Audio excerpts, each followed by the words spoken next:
So hello guys, it's been a while since I'm here. So these last 2 days I've been like doing things like some ERL stuff.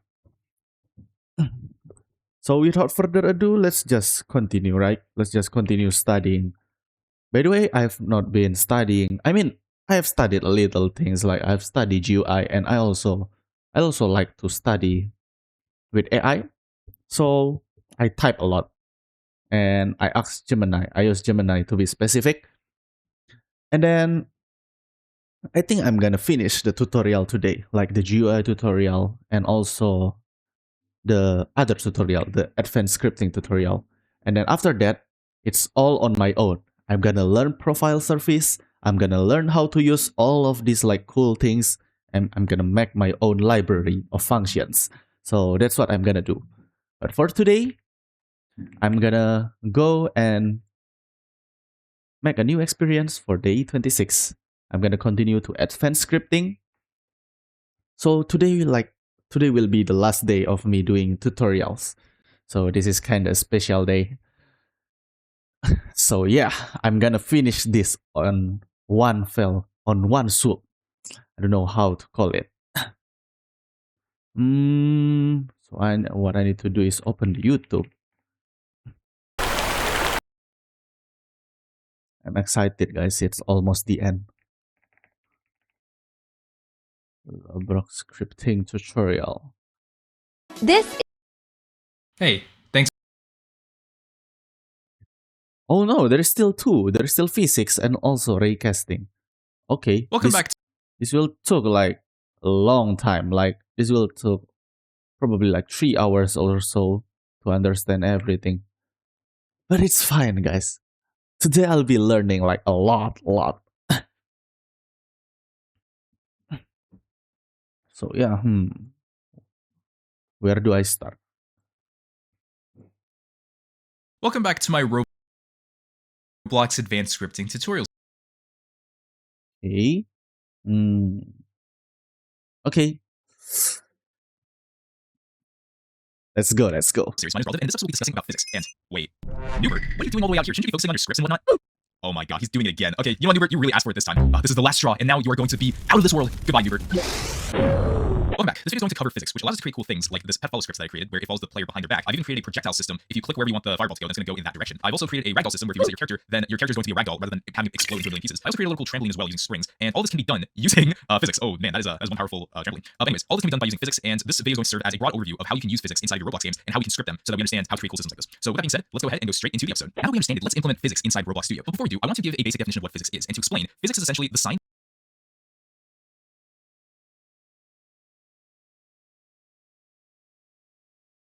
Physics, yeah.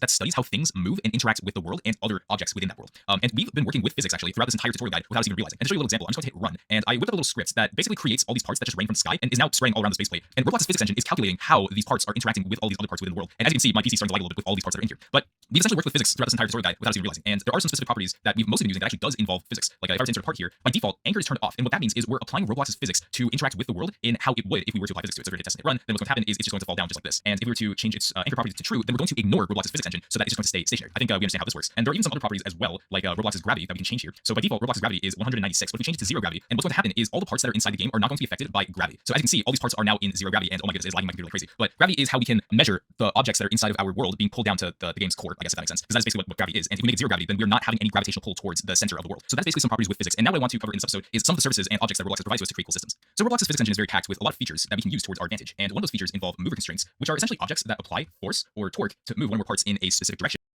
Or multiple. One of those features involve mover constraints, which are essentially objects that apply force or torque to move one or more parts in a specific direction or multiple directions. Now, I'm just throwing a bunch of terms out there, so if I were to quickly explain what these concepts mean, think of assembly as like a part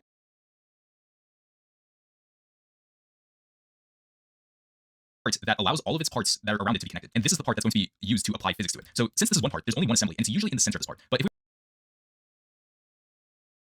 were to have a more complicated model like this Newbert model over here, this Newbert model would probably have like 15 parts in it because this is an R15 character, but it only has one assembly, which is probably somewhere right here in the center of its chest. So usually when we're working with physics, we're only working with one assembly. So that's what that means. And then there's things like applying force and applying torque. So force is essentially when you take a part and you. So usually when we're working with physics, we're only working with one assembly. So that's what that means. And then there's things like applying force and applying torque. So force is essentially when you take a part and you move it alongside one direction or multiple directions, and when you apply force to it, that is what allows it to move in that direction during runtime. And then torque is kind of the same thing, but instead it applies rotational force if we were to rotate it during runtime, and that is essentially what that means. So now that we kind of understand those definitions, we can move on to applying these mover constraints so that we can move these parts however we so desire to. And the first object that I want to introduce is called linear velocity. Now there's two ways that we can add mover constraints inside our game. I'm just going to show you one of them right now. What I'm going to do is go to model, and we're just going to insert a new part just like this. And within this part, what I'm going to do is hit the plus sign, and we're going to add an attachment. Now the reason we're adding an attachment is because we want this attachment to be essentially our assembly, and we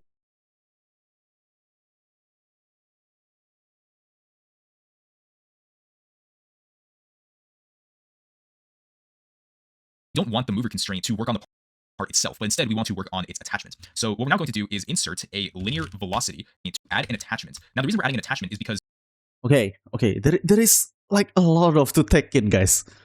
Like on this physics, there is a lot of to take in. Now I really need to ask AI a lot of things. But before that, before I continue, actually like I've read that we actually need to make our own library, right? And after I learn all of this, what's next? Like, what am I gonna do? Am I gonna make a game or what?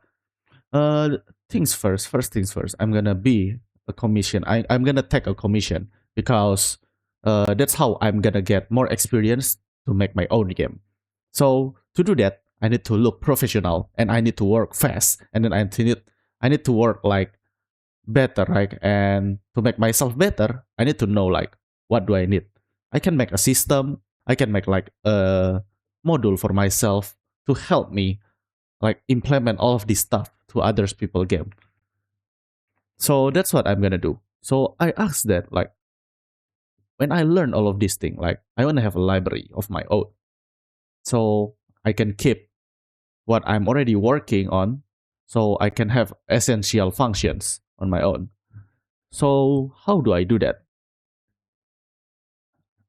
The structure module script library.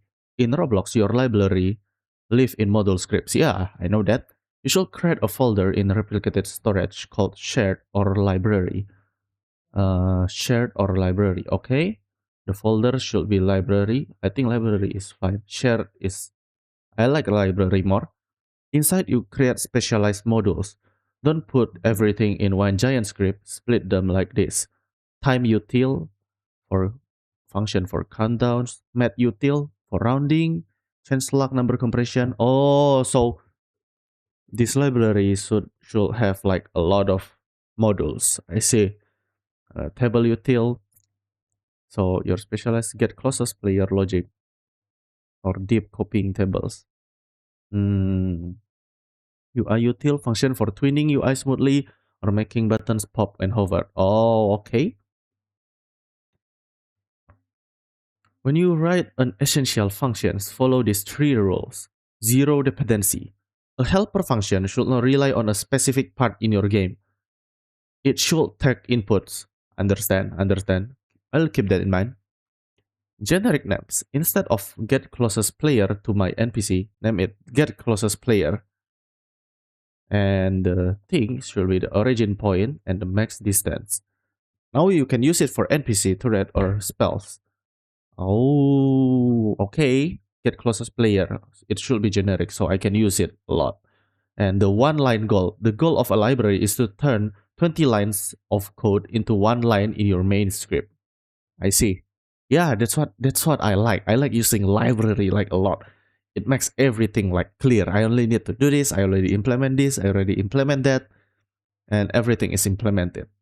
By the way, guys, I make sure that my mic is working this time around because the last time I talked like a lot. I talked like a lot. Like it's day 20.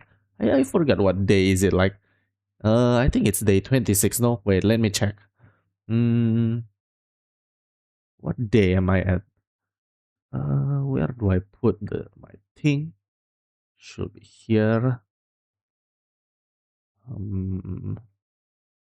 I am on day 26, maybe.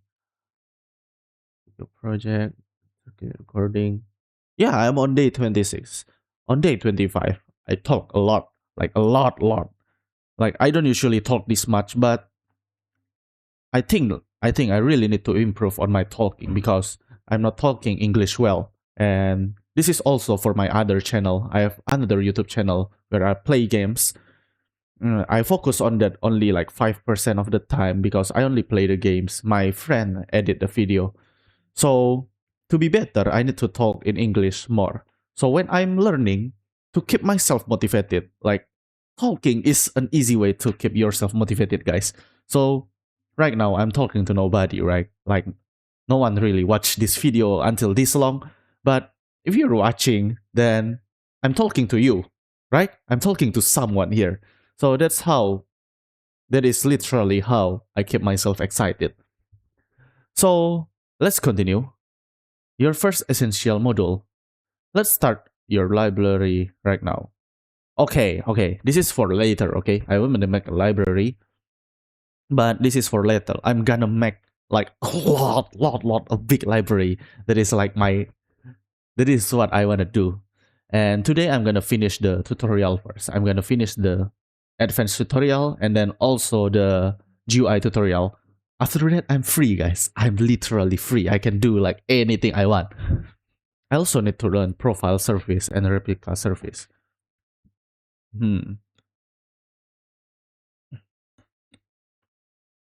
Okay. So let's continue to the physics, guys. Because we want this attachment to be essentially our assembly and to move Wait, these what? parts however we so desire to. And the first object that I want to introduce is called linear velocity. Now, there's two ways that we can add mover constraints inside of our game. I'm just going to show you one of them for right now. What I'm going to do is go to model and we're just going to insert a new part just like this. And within this part, what I'm going to do is hit the plus sign and we're going to Like a part? So every part have one assembly in the middle. Like in the middle, this is the assembly. Like you have one assembly that that controls the physics. Oh, so that's what assembly is. Like I already messed with this like linear and angular velocity, and when the other time I join other people. They're doing VFX, but I didn't really understand what they are doing because I'm putting attachment, right? I'm putting attachment. They're they're saying like put an attachment, so blah blah blah blah blah. I don't understand what they're talking about. So this is the time I'll understand that. add an attachment. Now, the reason we're adding an attachment is because we want this attachment to be essentially our assembly. And we don't want the mover constraint to work on the part itself. Oh, now that all makes sense. Like the part doesn't actually have an assembly. We want this part is imagine like there is a really small thing that that is connected to everything. Like so this part now have this attachment, which on this attachment we can apply a lot of things there. But instead, we want to work on its attachment. So what we're now going to do is insert a linear velocity. And essentially what linear velocity is, Okay, let me try to insert linear velocity. this applies force on an assembly to maintain a constant velocity, whether it's in one direction or whether it's in two directions. Oh, This is called constant a plane, velocity. or we can do it inside of a 3 vector where we use all 3 of these vectors. So what I'm going to do is rename this attachment to attachment 0 just to make things more organized. Attachment 0, okay. And inside this linear velocity, we need to set our attachment 0 to the attachment that we just created. So I'm just going to click on this.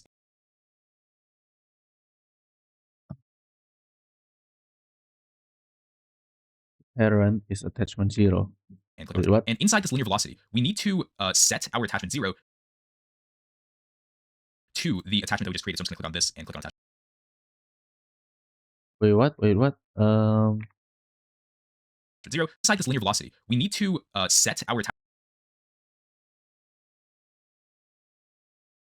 Oh, attachment 0 to 0. Oh. No, the parent is the part. attachment 0 to the attachment that we just created. So I'm just going to click on this and click on attachment 0. So now it should be activated. Now, there are some properties here that we can work with, but the most important thing here is this vector velocity property. Now, velocity is basically the speed at which an object moves in a certain direction. So we have 3 directions to work with. And if we were to work on the x direction, so if I were to set this to a number like 1,000, we can now see that there's an arrow that's going to be moving in.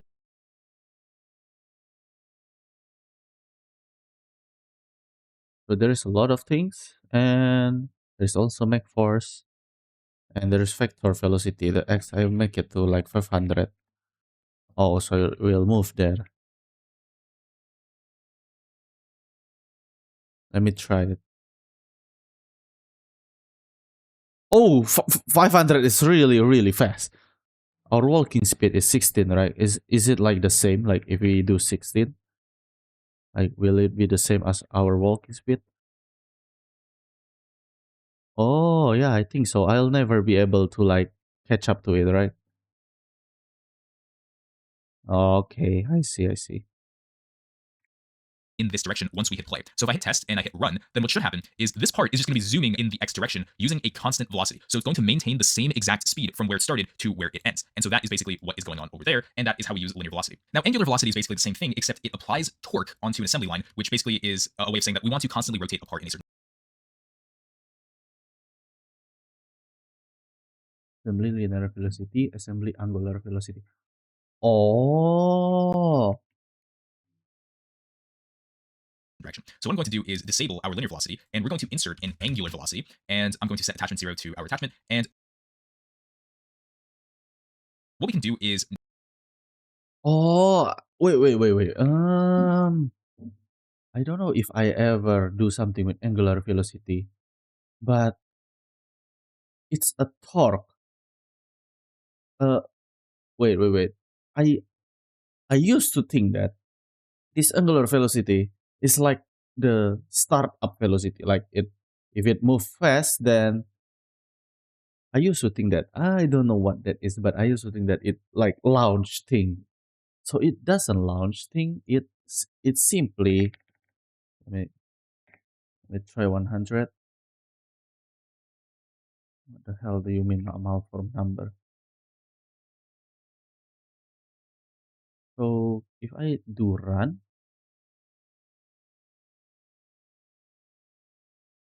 oh, so that that's what angular velocity is. Like I used to think that it's simply launch a block far and like far away.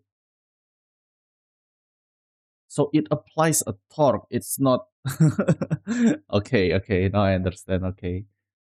I used to think like this is like something else, man. I can apply an angular velocity. But if you're wondering what I'm drinking, this is uh this is a what do I call it? Flower tea. This is a chrysanthemum. I don't know if I spelled that right.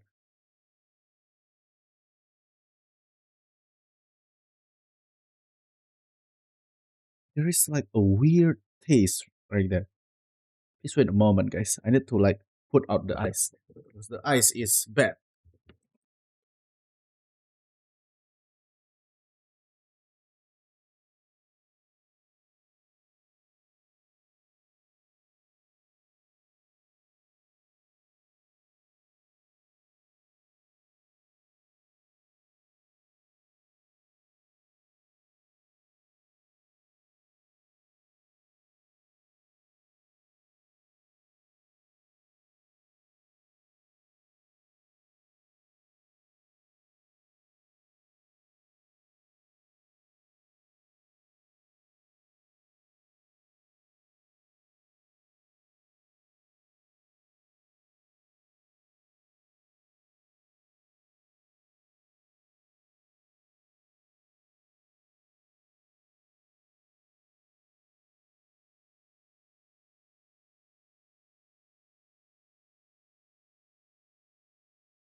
I'm back, guys. The ice tastes weird. I don't know. Something tastes weird. I don't really like it. make our angular velocity go 1,000 on the y direction. So it's going to sort of spin around like this. But one thing we also need to do is make sure that for angular velocity, our max torque is set to something that's higher than our angular velocity. So we can say something like 10,000 or something, just so that we have something in place. So now we hit run. What we should see is this part is now having a constant Wait, why do we need to set? Wait, what? 10. Wait, And what we can do is make our, and we're going to, which basically an angular velocity. And I'm going to set attachment 0 to angular velocity, and then set attachment 0 to there. Then we can do like for 100. if I don't set the max torque to, oh, so that is what max torque is. I'm sorry, guys. Ooh, look at that. That is really cool, man. our attachment. And what we can do is ensure that for angular velocity, our max torque is set to something that's higher than our angular velocity. So we can say something like 10,000 or something, just so that we have something in place. So now we hit run. What we should I'm not gonna drink this, guys. Please wait a moment again. I'm not gonna drink this. It smells weird. I don't want to get sick.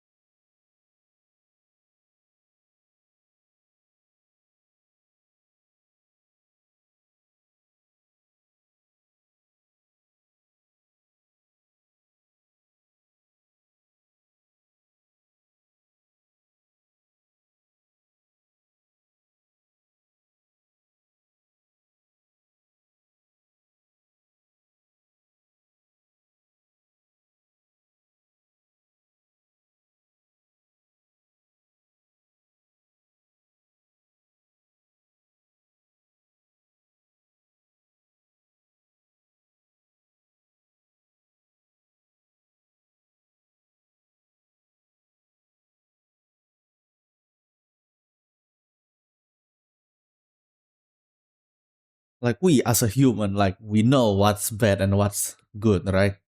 Because we have our taste and our smell. But that tastes weird, man. Okay, I'm gonna continue. see is this part is now having a constant rotation on the y-axis. And that is basically what angular velocity does. It's like the linear velocity's counterpart, except this one works with rotation while the other one works with position. The next two mover objects I'm going to introduce are called align position and align orientation. And essentially what these do is they apply force or torque to move two attachments together to kind of mirror each other and reflect on each other's position and orientation. Force, or going to introduce, are called align position and align orientation. And essentially what these do is they apply force or torque to move two attachments together to kind of mirror each other and reflect on each other's position and orientation. This might make sense once I actually show you what this looks like, but basically what I'm going to do is take this part and I'm going to duplicate it and move it to the right side. And inside of this other part, what I'm going to do is delete its angular velocity.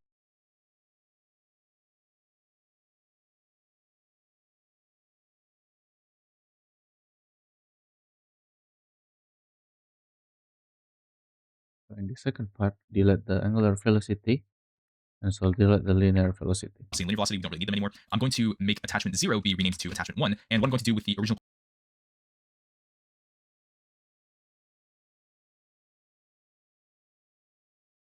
part's angular velocity is disable it, because now we're going to apply an align position to this first part, just like this. To do with the original part's angular velocity is disable it, because now we're going to apply an align position to this first part, just like this. And what we're now going to do is in the attachments category, we're going to set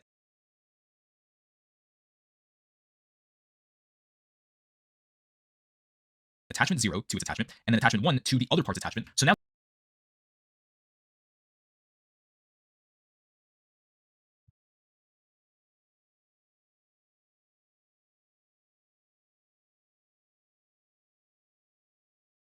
there should be a visual line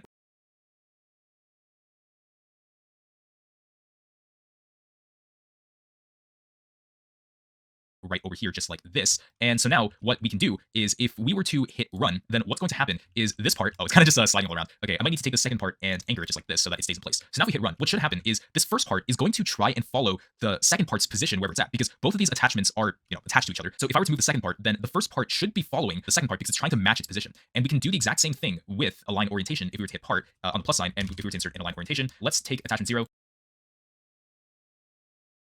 Oh, align position. Oh, I understand. So I make align orientation, and the first part, like we want to align the first attachment to the second attachment. So we want to align the position and the torque of this thing to match. Wait, there is like a warning. Align orientation secondary axis direction torque enable is for. Attach it to that, attachment 1, attach it to that. So now we have an align orientation and an align position, so we can copy its position and orientation to reflect on the second part, just like this. So if I were to rotate the second part, then the first part is going to try and mimic the Oh, so I just disable this angular velocity. So what that means is if I put the angular velocity and then the linear velocity to the second part, it will follow that part. Wait, what?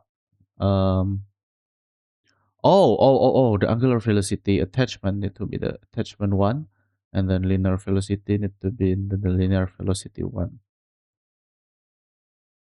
Okay, so now it moved there. So, whoa, like the linear velocity is 16, and then the angular velocity is I'm making like 16 too. Okay, let's not make it too big. Oh, the thing push. This thing push this thing. I see now. I see. Wait, let me do that again. And then let's disable this. Let's disable the linear velocity too. And then now, if I do wait. I need to anchor this thing because it's always trying to move the part. So now if I hit run,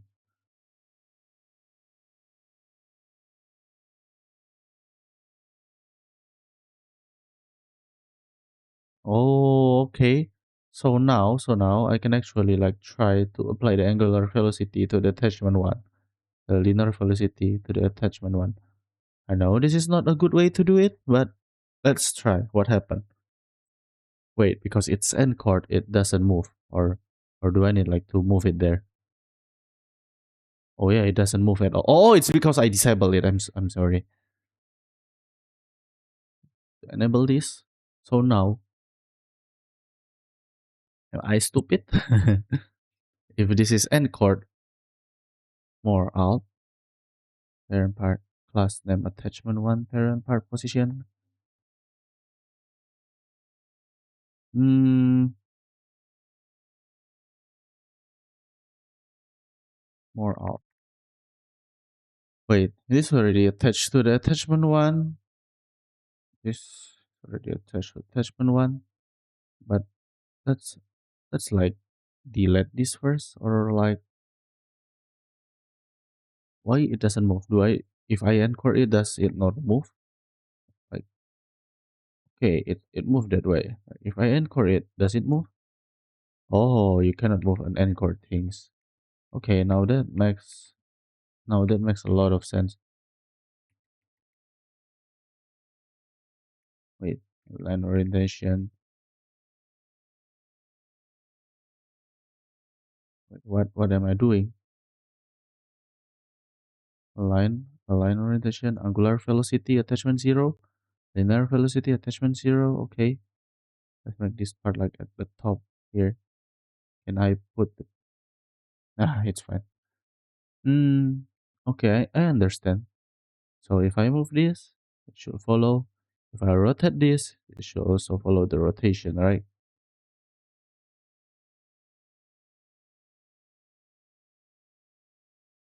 If I make it fly, will it follow the thing? Oh dang, it followed the thing. Dang, that's cool. It's actually really cool.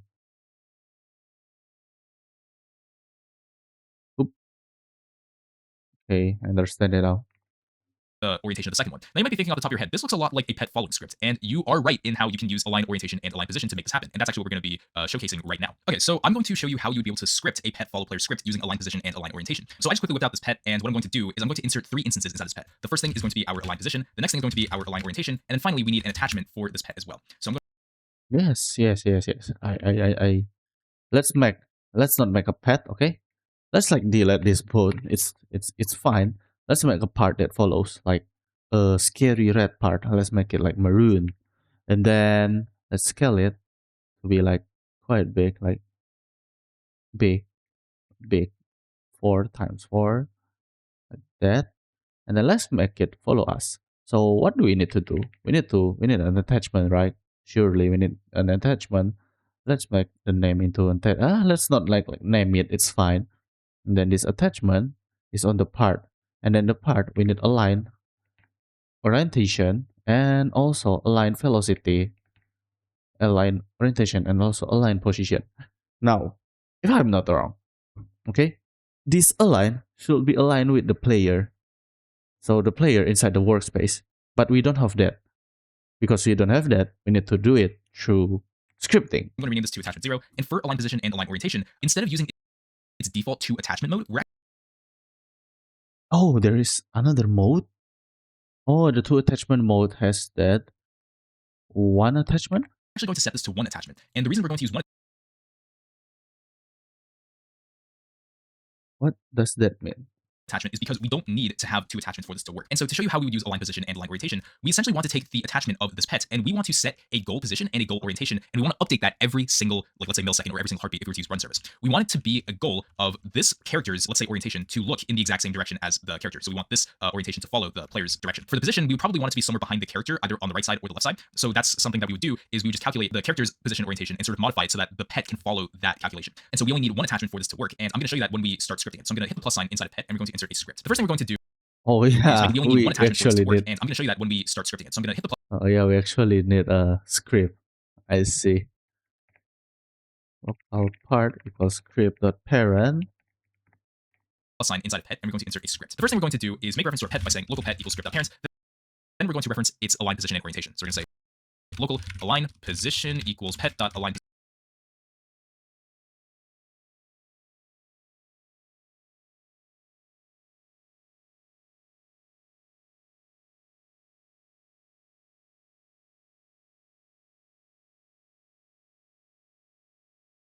And orientation.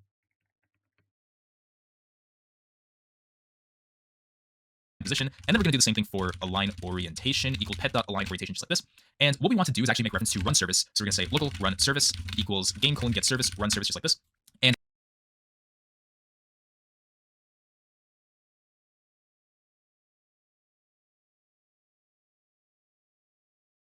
I have run service, heartbeat, step, render step. Okay. and what we want to do here is say run service dot stepped : connect function open close parentheses enter. So we want to update the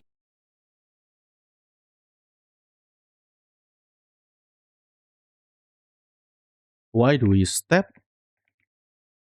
align position and align orientation every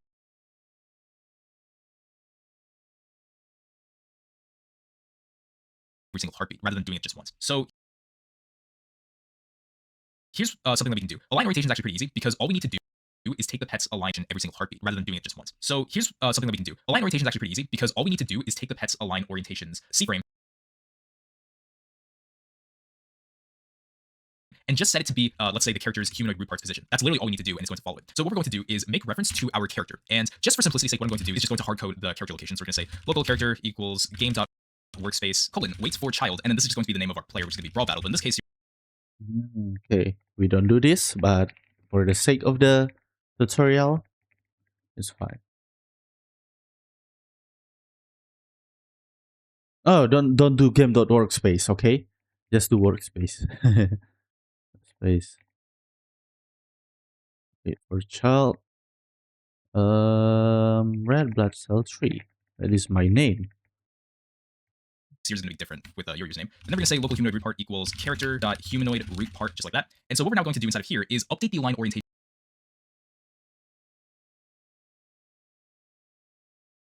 to match the C-frame of the humanoid root part. So we're going to say align orientation.C-frame equals humanoid Align orientation.C-frame equals to I kind of forgot like what C-frame is. I mean I've learned it. It's like position. C-frame contains location and orientation data of something. Oh, it's location and orientation data. So it's position and also its orientation. Okay. Insert p.c-frame. Okay, if I run it now, wait, it doesn't have myself. I'm sorry. I need to test it. So now it should follow. Am I dumb? Am I dumb? C-frame is not a valid member. root part.C-frame, just like this. And this is the only line we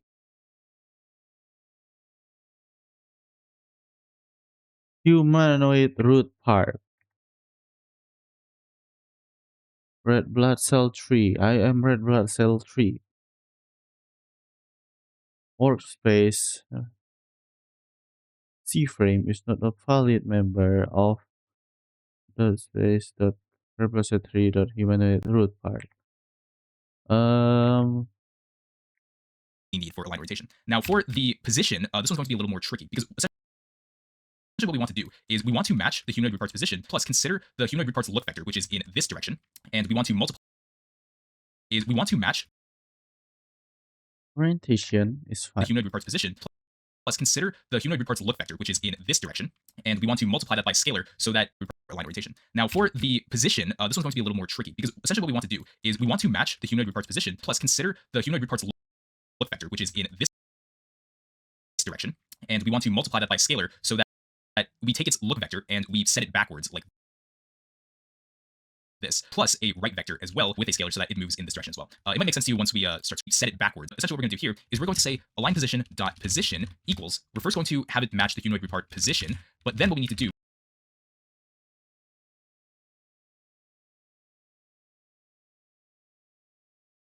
Oh, the position. Align.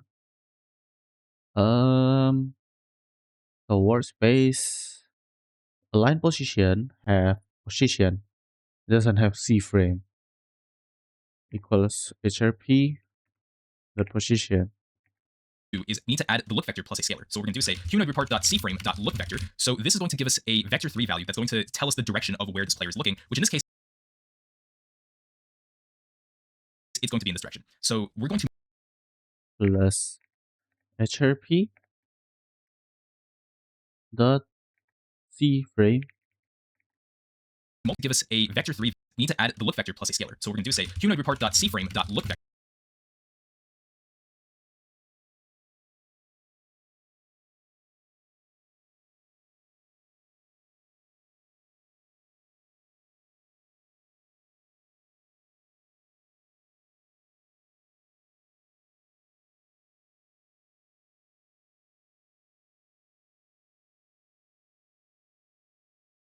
So this is going to give us a vector 3 value that's going to tell us the direction of where this player is looking, which in this case it's going to be in this direction. So we're going to multiply this by a scalar because the look vector only contains zeros and ones. So if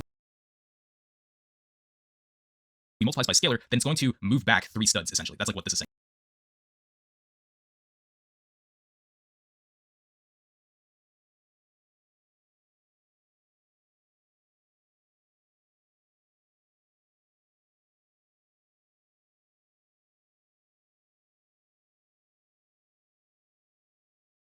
Hello? You're not gonna move? Hello?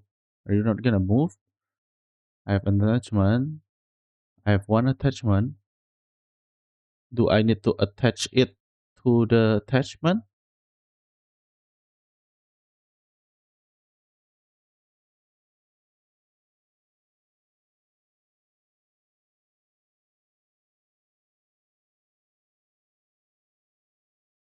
It's gonna be behind me like 3 stars. Like what is look factor?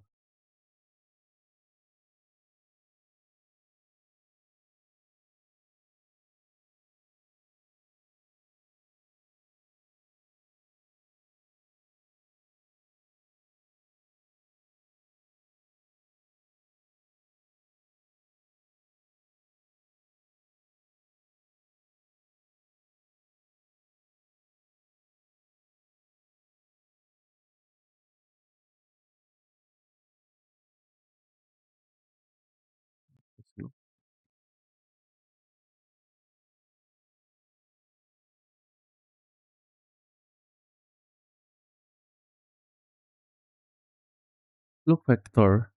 Every part has an orientation which way it's facing, and look factor is a unit vector, a direction with a length of exactly 1 that points directly out of the front face of the part.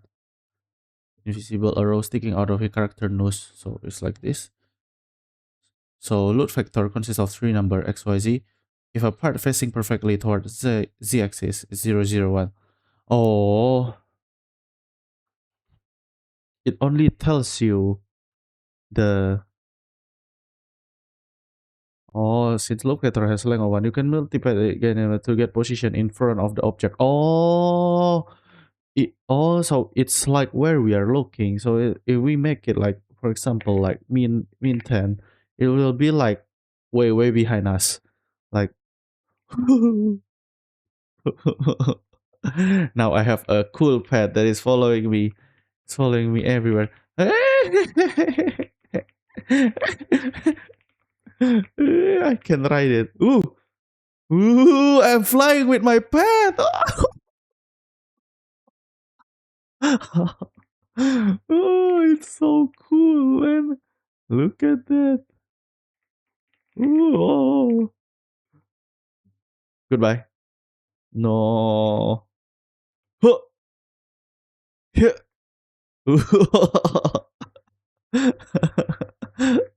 Okay. Saying right here. And then what we need to do is finally add a right vector as well. So we're going to say plus humanoid part dot cframe dot right vector. Oh, right vector is so it will be like beside us. So align position equals RHP dot position RHP plus dot cframe dot look vector. Okay. So what can I write in the physics? So I don't think I need to write anything. Look vector HRP dot cframe. Just gonna copy it and write it like that. The monoreal file dot cframe HP dot cframe dot right vector times 3. Times 3. Because once again, right vector only returns a vector 3 of zeros and ones. So if we multiply by a scalar of 3, then it's going to shift to the right by.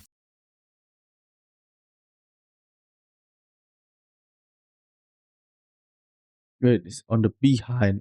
It's on my behind. It's there. It's on my behind, like behind diagonally. Because it's 10 here, it's 10 here, and it's 10 here. I understand. If we want to make it like behind, then we just like comment this out like that. So it will be on our right. So to make like 5 pad that is moving, we can like assign the vector like here. Oh, that is actually like pretty simple. 3 ever so slightly. So that's how we calculate the position of where the pet should be. So if we now hit test and hit play, then what we should see is this pet. My character was just floating, and that's because I forgot to turn off zero gravity. So it's 196.2. That's the default gravity. So if we hit play, then what we should see is this pet should now be following Wait, where do I see the gravity?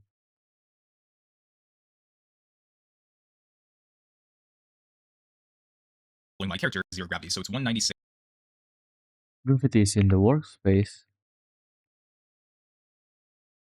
Oh, it's there. 6.2. That's the default gravity. So if we hit play, then what we should see is this pet should now be following my character as like so, except it is not. Okay, we don't want to forget about setting attachment 0 to our attachment, and we do the same thing with the line orientation. We don't want to forget Oh yeah. I've already set that up. Yeah. about setting those. Those are pretty important. Okay, so now if we hit play, then what we should see is this pet should now be following us as so, just like this. So it's not only following the direction of where the player's looking, but it's also constantly calculating its position to be behind the character and to the right of it slightly, just like so. And so that's how you create a pet follow script. And I hope that this example has helped you use align position and align orientation for other use cases that you'd want to use inside of your Roblox game. Okay, so mover constraints are pretty cool, but now I want to get into some mechanical constraints that uses Roblox's physics to essentially create these mechanical connections between 2 or more assemblies. And some examples include ropes, welds, ball sockets, hinges, and create these mechanical connections between 2 or more assemblies. And some examples include ropes, welds, ball sockets, hinges, and stuff like that. But essentially, all you would need to do to create these constraints is you can do it through the same method that I've been showing by hitting the plus sign and inserting an attachment and whatever constraint you want to add, or we can do this through the model tab as well. So what I'm going to do Okay, I was about to say that it's gonna say you can do it through scripting as well. And the model tab, okay. is insert 2 parts inside the workspace, just like this. And what I'm going to do is go to Okay, I need a 2-part. Inserting 2-part. How can I do that? Oh, I just insert like this and do it like that. Wow, that is so cool. I've come a long way that I can insert 2-part easily now. this tab called constraints with this create dropdown. and insert two parts inside the workspace just like this. And what I'm going to do is go to this tab called Constraints with this Create dropdown.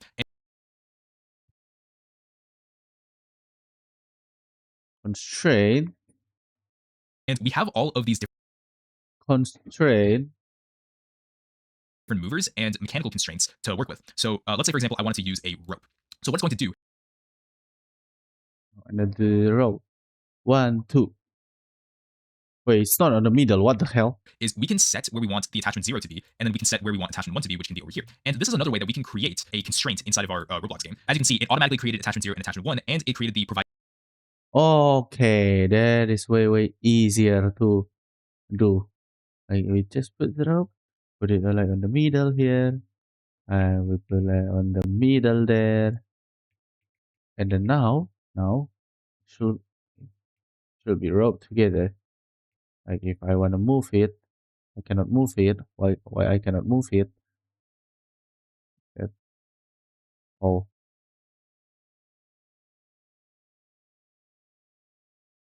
Wait, is it end cord or something? Can I walk through the? Can I walk through the rope? Wait, what? Okay. Wait, let's make this part untouchable, okay? So we cannot touch this. Let's make the can collide to false. Constraint for us right here. So if I were to, let's say, move attachment 1 up here, and if I were to make this part anchored, then what's going to happen is if we hit run, then there should be a rope that's attaching these.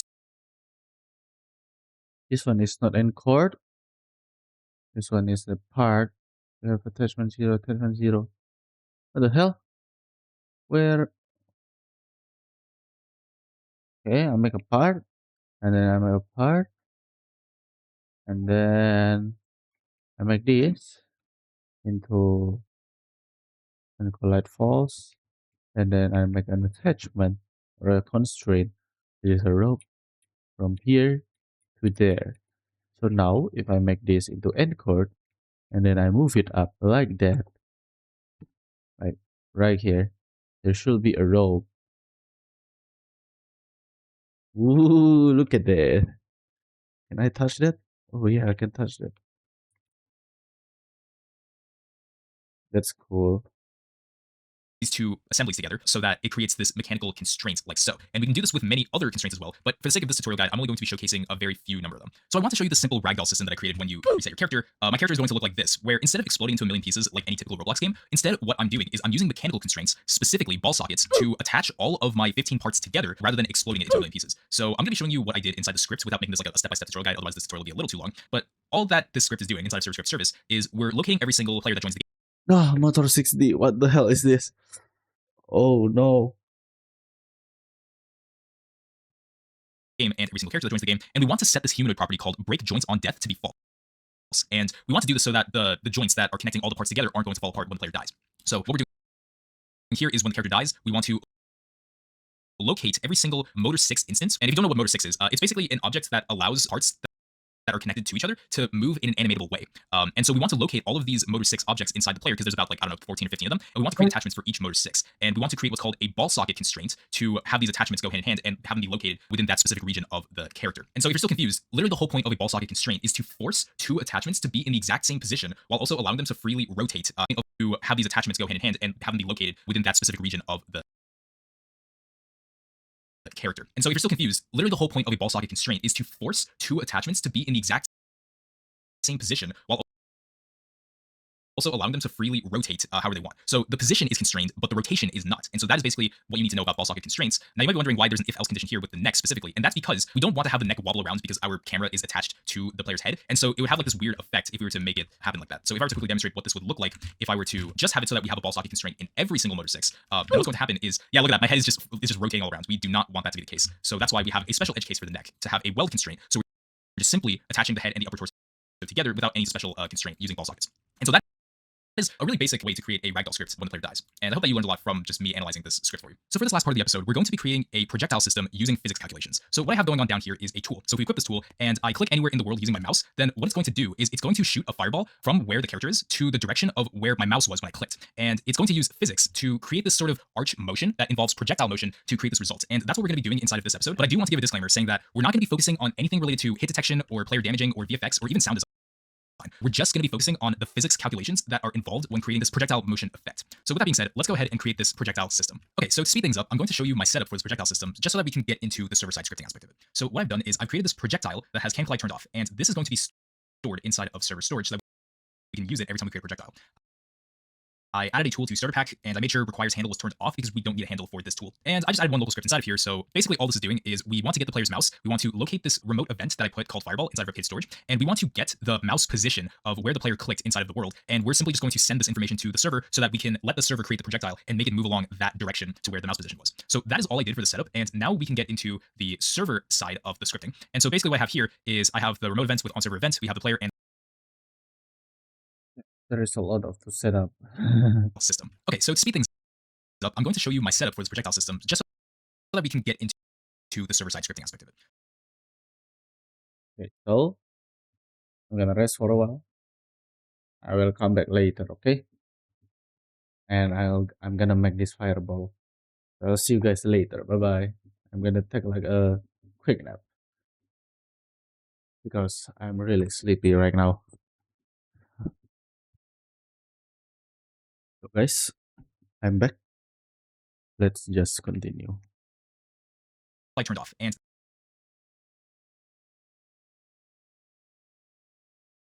Projectile.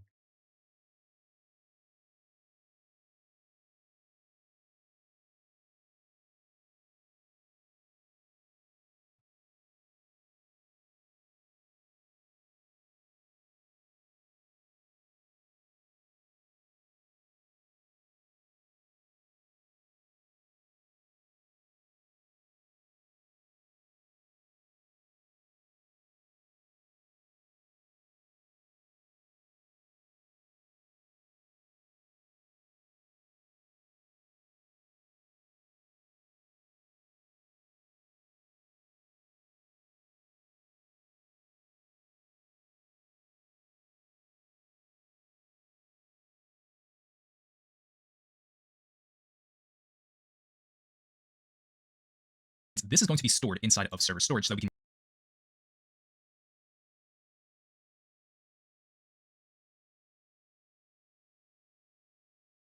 use it every time we create a projectile. I added a tool to starter pack, and I made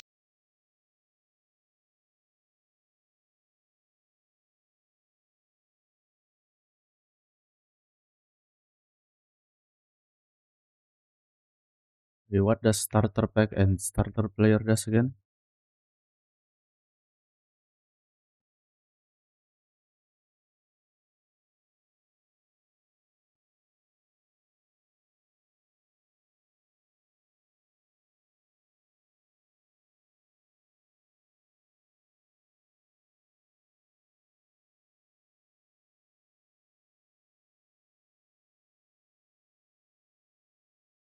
Starter pack is specifically for tools.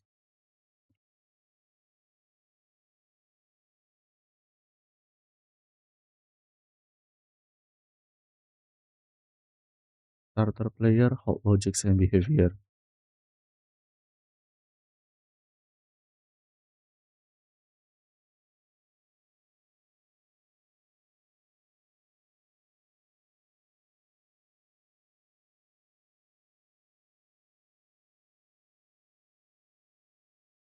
Starter character always run because it's the character, and starter player scripts only run once. Okay.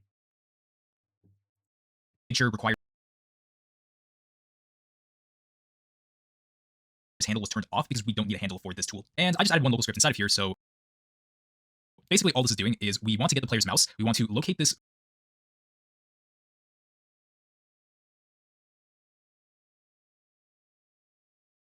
Player equals. Can I just do like players?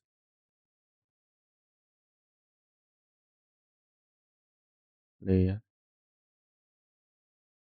Oh, do I still need like game dot players dot local player and then local mouse equals player dot get mouse?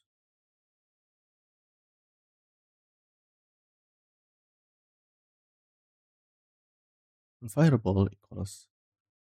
Yeah, I'll make this into a fireball then.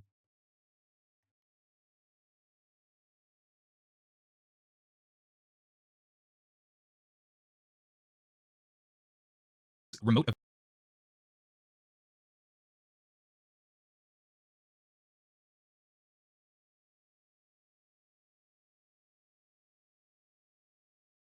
On server storage. events that I put Oh no no no! This is the remote event. So there is a remote event in replicated storage, which fireball name is fireball. Dot replicated storage. put called Fireball. Script dot parent. Script parent is the tool that activated. Click the tool when it is equipped. Dot connect function. Call mouse pose.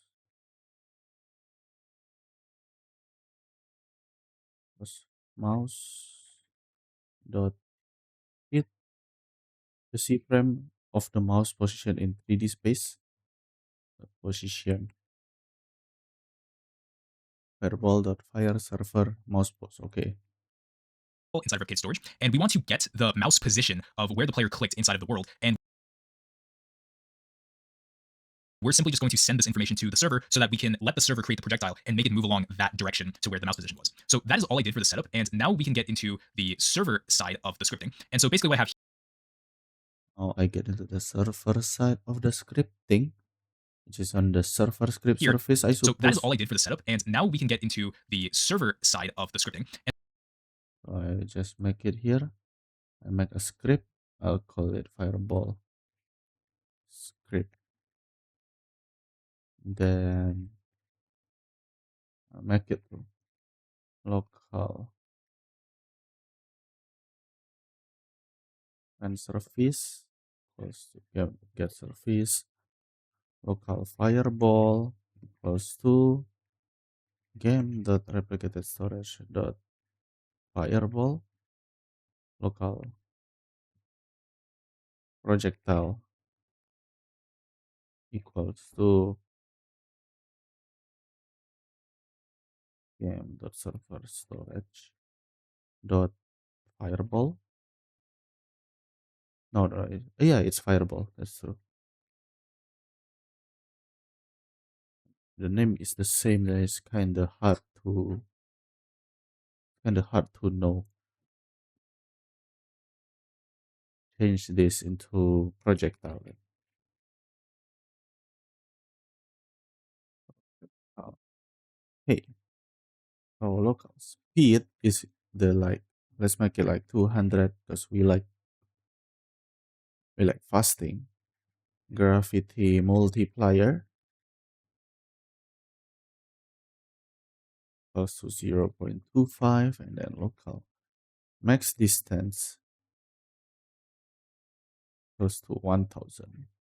So fireball on server event, yeah, on server event connect the function layer mouse position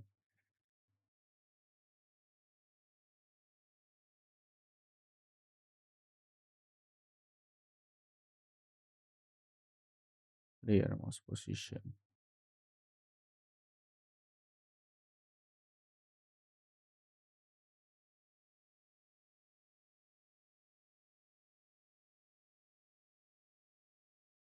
And so basically what I have here is I have the remote events with on-server event, we have the player and the mouse position, and we have some variables here, speed, which tells us how fast do we want this projectile to move per stud, and we have this gravity multiplier and max distance, which basically tells us that if the projectile goes over the distance, then we just want to get rid of it. But I will explain more of this in detail later. So there's three important aspects here with the server-side code right here. So we have the setup, then we create the projectile, and then probably the most complicated part, which is updating the movement every single frame. And I'm going to go over each part as we type all this out. Now, I want you to imagine that this is our player, this is our projectile, and this is the motion that we want this projectile to achieve when we click our mouse. So we're going to start over here. Let's imagine that our player has clicked on their mouse, and the mouse position is like somewhere over here. So this is where the projectile is going to initially start. And with properties like velocity, speed, and direction, we take all of them to determine where it starts and where it needs to go every step of the way as it continues to go further and further with respect to gravity. And we're going to be inching our way to create this projectile motion arch using run service so that it gets updated every single frame. And that is basically what we're going to be achieving here with this script that we're about to code up here. So going back to our script, we're going to set an origin point, which is going to be located on the character's humanoid root part. So we're going to say local origin equals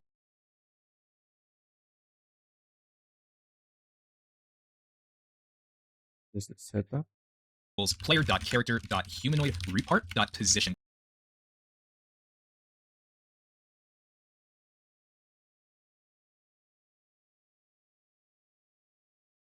Just like this. Now we need to be able to locate a direction of where this projectile should go based on the mouse position and the origin that we've just created over here. So what we're going to do is say local direction equals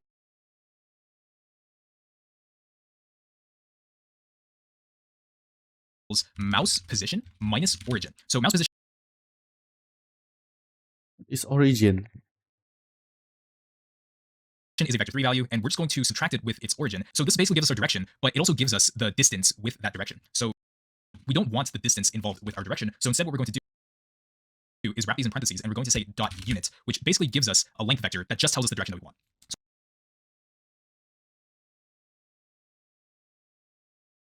To understand this, I need to know what this is first.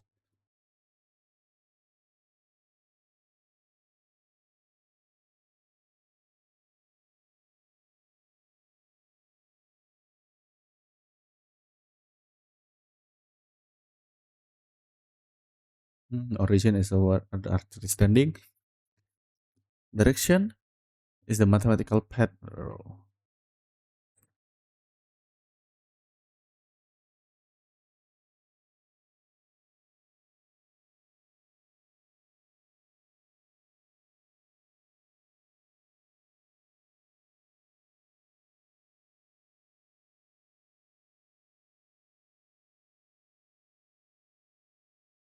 Beginners often set the origin to the player's humanoid root part. The problem, if the player is standing behind a thin wall, but their gun is poking through it, the raycast will hit the wall from the inside and fail to shoot. Always set your origin to the tip of the gun.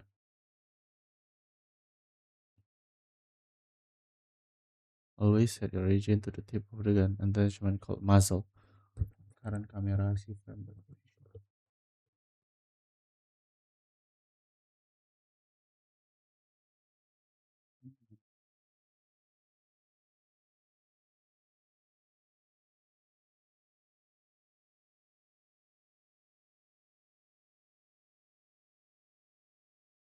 The unit takes any vector length and strings or stretches so that its totally length is exactly what, making its direction identical.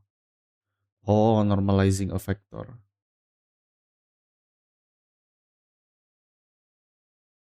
Imagine if you're pointing at a mountain. If you point with your finger, you're pointing at the mountain.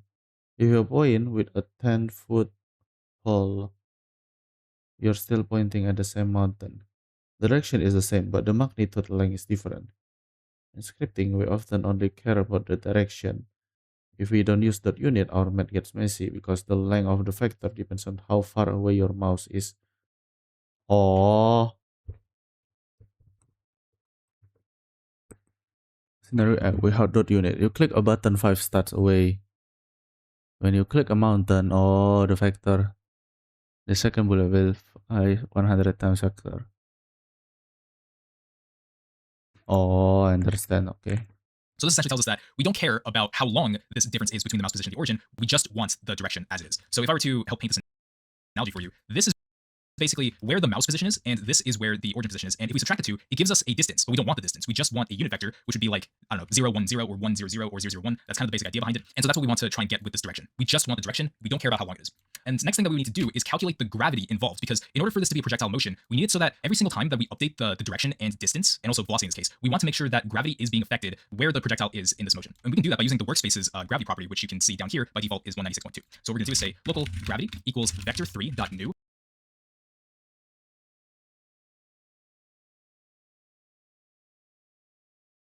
open close parentheses, and what we're going to put inside of here is 0, and what we want is negative workspace.gravity, and then we want z to be 0. So basically what this is saying is we want to take the default gravity, which is 196.2, but we want the negative version of it because we want it to be affected by gravity going downward, not upward. And so we want to multiply this by 196.2, but we want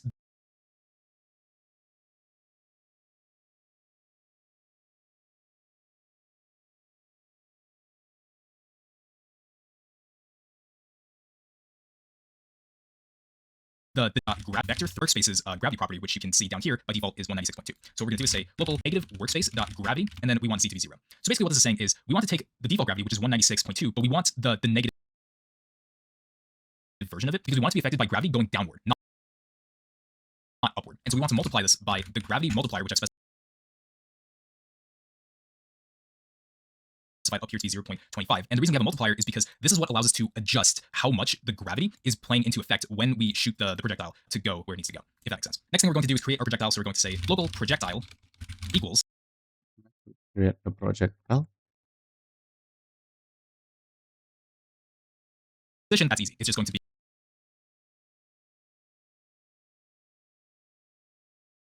Projectiles. Cool. object, which we declared up here in server storage. We're going to say colon, clone, open close parentheses,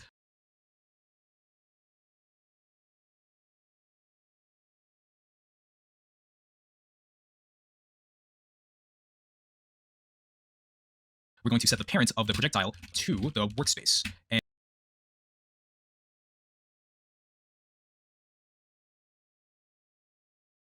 And before we do that, we need to position the projectile to where it should go initially when we create it, which is going to be located somewhere around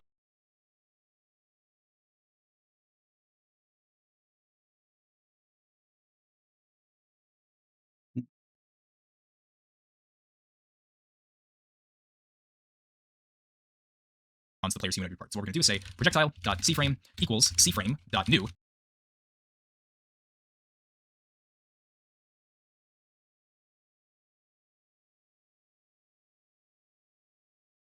And we want to specify where it starts and also where we want its orientation to be as well. So for the position, that's easy. It's just going to be the humanoid parts position. Now for the orientation, Wait, we want what? where we want its orientation to be as well. So for the position, that's easy. It's just going to be the humanoid parts position. Now for the orientation, we want to make sure that we have the origin plus the direction, which is what we calculate over here. So we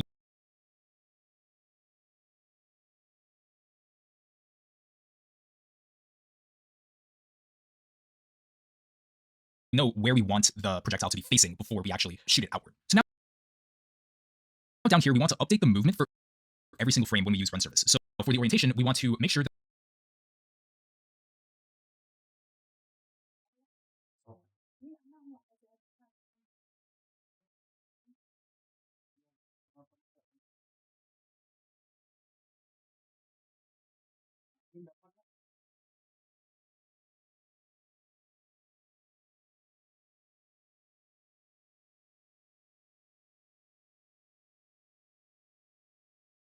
that we have the origin plus the direction, which is what we calculate over here, so that we know where we want the projectile to be facing before we actually shoot it outward. So now down here, Wait, if C frame is 2, then location and orientation. Oh. So this is the location. This is the orientation. here we want to update the movement for every single frame when we use run service. So first thing that we're going to do is define a few variables. First thing we're going to define is the velocity. We're going to set this equal to the direction times our speed constant that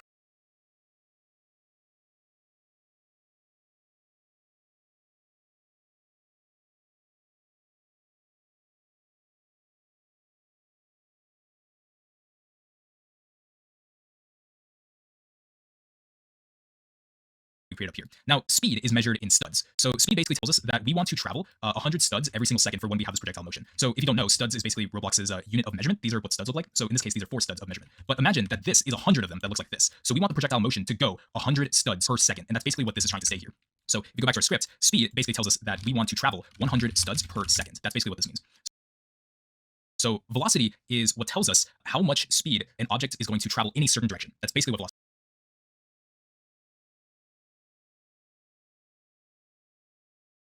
is. And so the next thing that we want to keep track of is the current position. So we're going to say local position equals origin, because that's where we're initially going to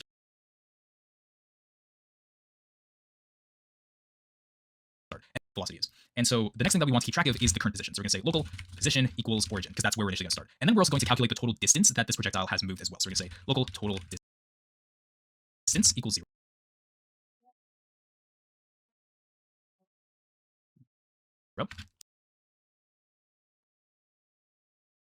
Now, this is where things start to get really tricky. And this is also the last part of calculating a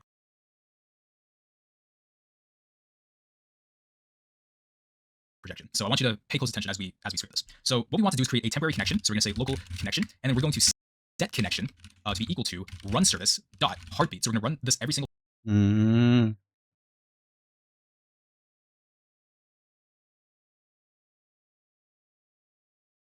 frame per heartbeat. And then we're going to say colon connects function open close parentheses enter. Now there's one piece of information here that we would like to have, and that is the delta time. Okay, so going back, and then we're going to say colon connects function open close parentheses enter. Now there's one piece of information here that we would like to have, and that is the delta time. Okay, so going back to this diagram over here, we need to understand how we update the projectile's position and velocity when we're trying to calculate this projectile motion, since all of this is being done every single frame for a single second. And if you need a recap on how run service works and how we do run things on a frame by frame basis, let's take this as a reference. So would like to have, and that is the delta time. Okay, so going back to this diagram over here, we need to understand how we update the projectile's position and velocity when we're trying to calculate this projectile motion, since all of this is being done every single frame for a single second. And if you need a recap on how run service works and how we do run things on a frame by frame basis, let's take this as a reference. So typically most Roblox games run in 60 frames per second. I'm pretty sure you've heard this term before. So 60 frames for every single second that runs. So if we want to figure out how fast a frame is, we simply just divide 1 by 60, and this will give us about 0.016. So every single frame is running for 0.016 seconds, and so this is happening about 60 times. And if we want to be able to go through this entire projectile motion in 1 second, we would have to make this projectile move about 4 studs every single frame until we be able to go through this entire projectile motion in 1 second. We would have to make this projectile move about 4 studs every single frame until we can reach the end goal of, let's say, about 250 studs, because that's what we decided to set inside of our script. So when we do this, we need to update the next velocity while taking into consideration of gravity, and we also need to consider the next position that this projectile is going to move by taking a displacement average from the new velocity versus the old velocity, so that we get like an average, so that it creates like this smooth arch effect. By taking a displacement average from the new velocity versus the old velocity, so that we get like an average, so that it creates like this smooth arch effect over here. And so we're basically doing this every step of the way. That's the whole idea behind this frame by frame structure. And now we're going to return back to the scripting part. So first, we're going to calculate the step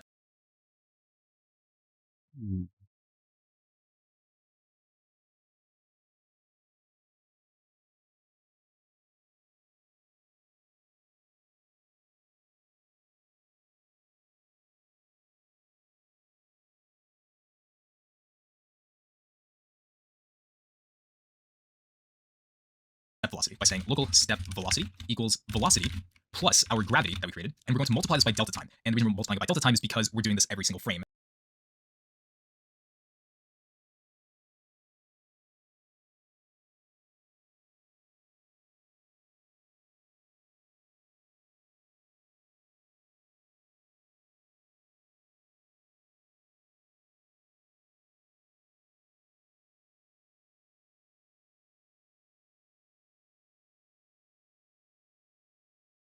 Velocity plus gravity. Gravity is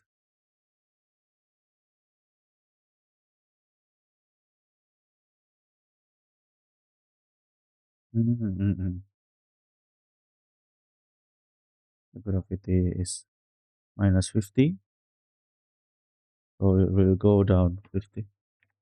So that we can create this smooth arch effect. Next thing we need to do is calculate our step displacement. So we're going to say local step displacement equals velocity plus step velocity. And we actually want to divide this by 2 because we want to get the average of the current velocity plus our step velocity. So we're going to divide this by 2. And at the very end here, we're just going to multiply this by 2 because we want to get the average of the current velocity plus.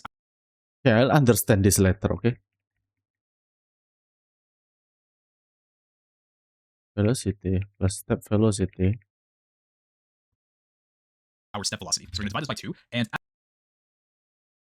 at the very end here, we're just going to multiply by delta time so that it's within Roblox's frame by frame loop. So once we've calculated these two, what we need to do is first update our current velocity variable to the new step velocity, just like this. So we need to calculate the next position that this projectile is going to move at. Oh, now the velocity equals to step displacement, no? Oh no, step. Wait, what? The velocity is updated to step velocity. By using our position and step displacement. So what we're going to do is say local next position equals position, our current position, plus step displacement. And we're going to update the projectile's next position equals position that this projectile is going to move at by using our position and step displacement. So what we're going to do is say local next position equals position, our current position, plus step displacement.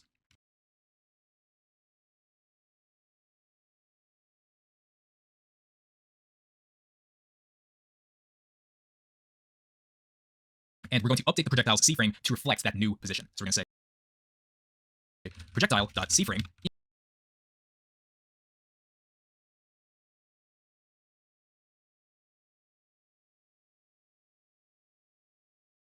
equals C-frame.new. We're going to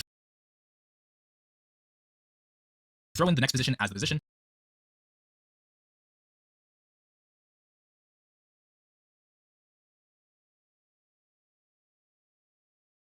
This is the position. This is the And then orientation. for the orientation, we want to make sure that it's the next position plus the velocity.unit because we want to have the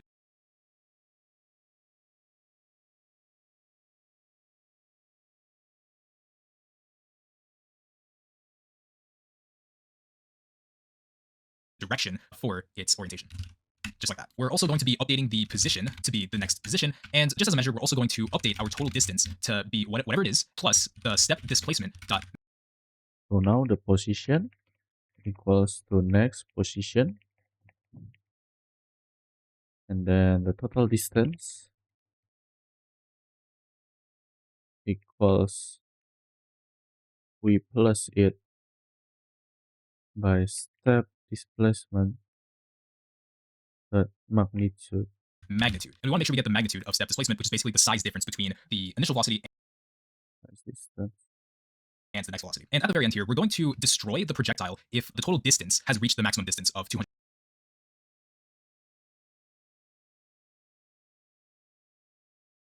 studs. So let's say if we had the projectile, and if it was to go above 250 studs, then we're just going to simply destroy that projectile. So I think this part's pretty self-explanatory. We're just going to say if total distance is greater than or equal to max distance, then we're going to destroy the projectile. So projectile.destroy.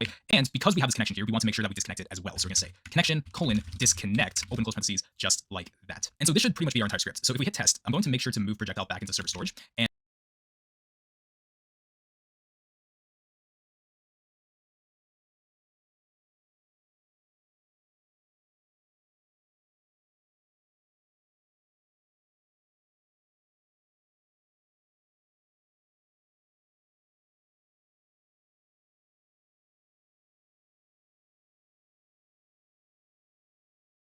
Oh, raycasting is so we don't use par, we use ray. That is really cool.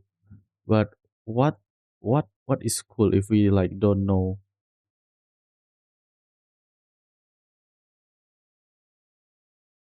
I don't know if it's cool if I don't know what I'm doing. I'm gonna like try to understand like everything, okay?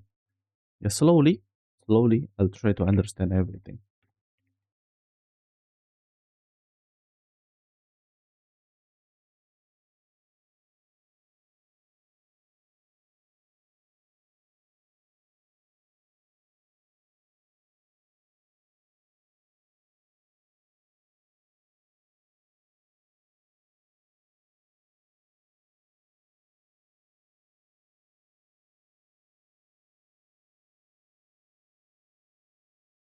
It's a custom physics engine. Instead of letting Roblox handle a variable with velocity property, we are manually calculating its flight path using math.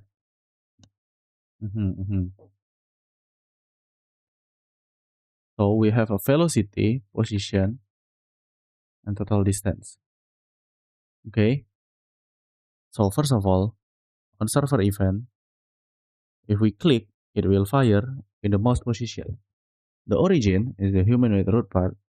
And then the direction is the mouse position, right? The mouse position we get from the local script in which we can use mouse dot hit dot position. What does dot hit do? The C frame of the mouse position in 3D space. Okay, now we get a position that is the mouse position. Can I like print the mouse position to see what that is? Print the mouse position to know what that is. Okay, now I have a mouse position. Oh, so that's what mouse position is. But this mouse position is too far away because we cannot actually see like where the mouse position is even is because it's too big. We already have the mouse position, right? We minus the origin, right? The origin is ourself. So this we minus by ourself. Ourself is like somewhere, and then we make it the dot unit to make it like between 0 and 1. No, dot unit is to make it so we know the direction.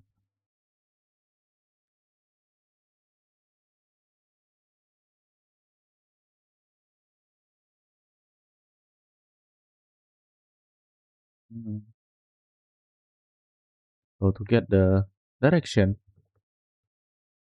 we simply just do dot unit to get the direction. Oh, now gravity is, yeah, we want to make it the go downward. For example, if we make it go upwards like that, the gravity will go up, right?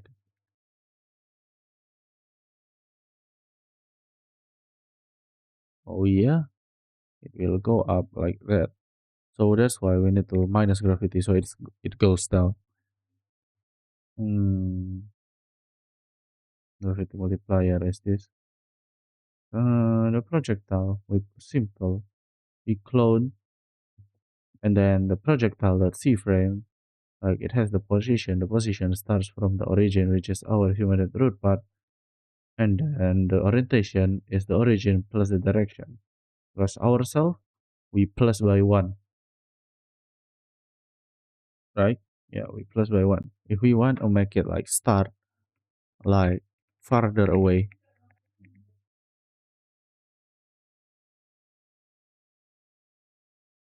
so it starts somewhere like far away.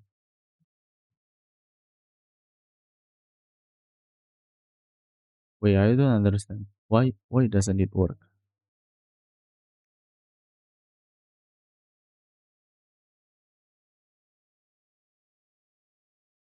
Oh, this is the orientation. I'm stupid. If we wanna make it like from the origin, we times it by this. This is the one that makes it spawn like farther away. I'm stupid. Wait, position. Origin is us, right? We times it by 1,000. Am I stupid? I think I am. Projectile dot c frame equals the position. The position is the origin. The origin is us. What is origin even? Can I like print it? The origin is our position, right?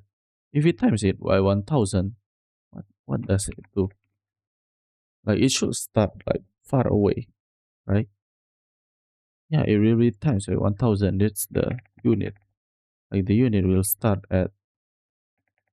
long start longer. But the thing is, projectile.cframe equals cframe.new.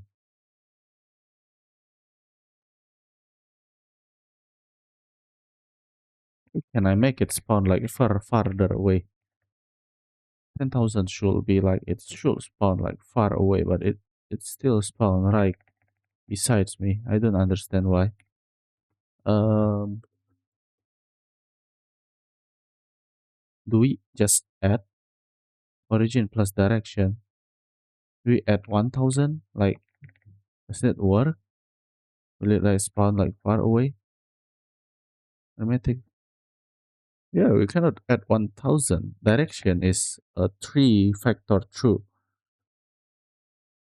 Uh, Korean direction and origin.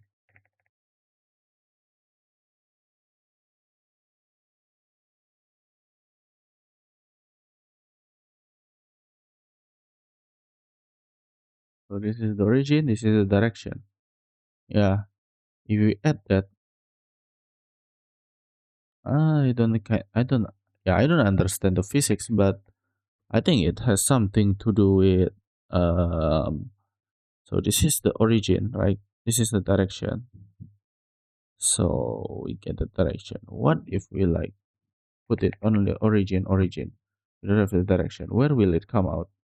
It will not come out anywhere. Why is that? Like, I'm so confused. The orientation. Okay, let's see. Um,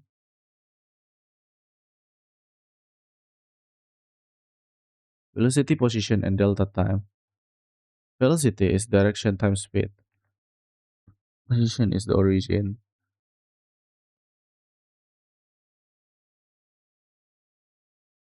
The multiple this is. Oh, it represents times in seconds since the last frame on 60 fps screen is roughly 0.016 seconds.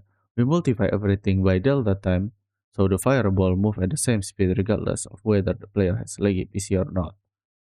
Okay, we update the velocity. Gravity is a constant downward pull in every single frame. We take the current velocity and add a tiny bit of downward pull.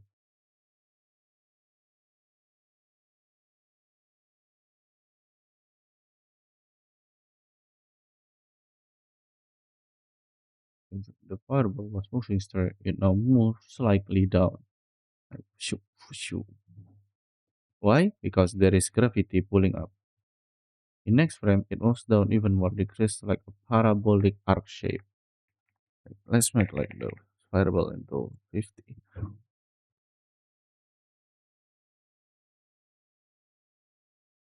Okay.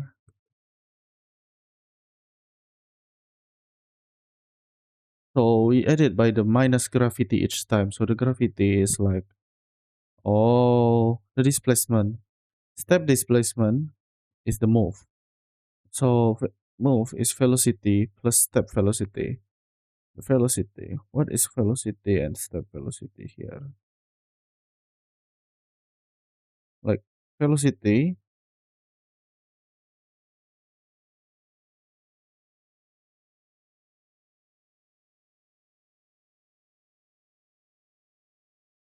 and the velocity. And we print the step velocity. Okay. To pull it down there. So where do we update the velocity? Is here. We print the velocity and step velocity.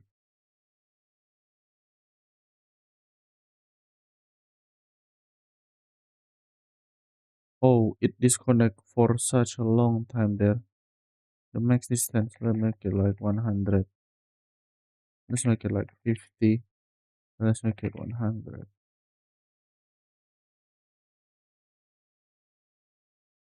So the thing is, so if we see this is the velocity, this is the step velocity. Wait, I need to write.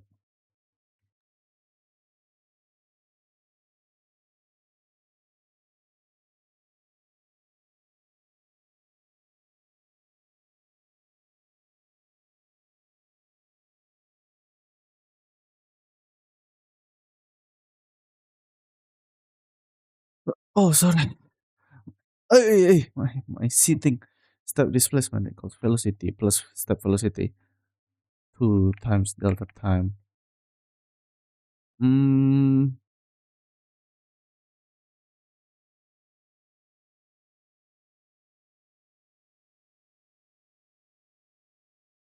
get into like velocity. I do this velocity.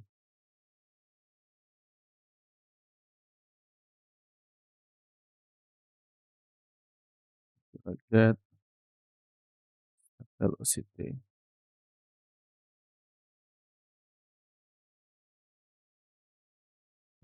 Start this. Start again. So this is velocity. The step velocity. So this velocity is this. The step velocity is, oh, so there is a difference here. So it's become 28 at the, oh, so this is like the next position, right? The only thing that change, the only thing that change, if I am not wrong, is the y. Only the y change. Like the z and the x doesn't change because, yeah, it only move, the velocity only move according to the gravity. So what that means, this step velocity, and then the velocity of the next one is updated to the one before. So what that means is, we have a velocity, right? And then the placement of the first projectile, um, the place of the first one is direction times speed. So the speed is 100.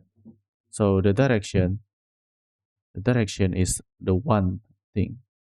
I still don't understand, but it's fine. Let me read.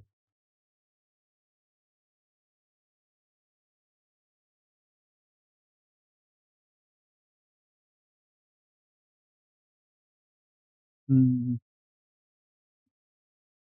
trapezoidal integration. Dang, like learn all of this, man. Instead of just moving the ball based on its speed at the start of the frame or the end, we take the average of both. Or the average of both is make the movement much smoother and mathematically correct for physics. So this is like, I can just black box this, So it's fine. Rotating the C frame, projectile C frame, C frame the new next position, next position. So the new position is the next position. The next position is position added by step displacement. Oh, position is different than velocity. There is velocity, there is step velocity, and then there is also, um oh, the displacement is like the range. So step velocity is like the velocity. It has nothing to do with anything. So it's the velocity. It's our velocity right now. The step displacement is to know the next step, where the next step will be. So we add the step displacement to our current position because our current position is also the yeah our current position is the position right now is, for example, the step displacement that is calculated is, for example, go here, right here, and the position added by the step displacement will like make the next frame go here. I understand. So the projectile dot c frame, the new is the next position, and the orientation is the next position itself plus by velocity dot unit. Why is that? Oh, because velocity dot unit is the direction, also the direction itself. Because velocity is, wait, the direction is direction. Why don't we just pass the direction? Why do we need to add the velocity dot unit? Because direction is already one. Okay, I'll try. Can I just pass in the direction without the dot unit? Oh, it means that if the direction never change, I think I can do that. No?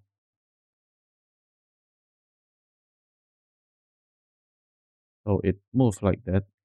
So velocity dot unit should do the same thing. Yeah, yeah.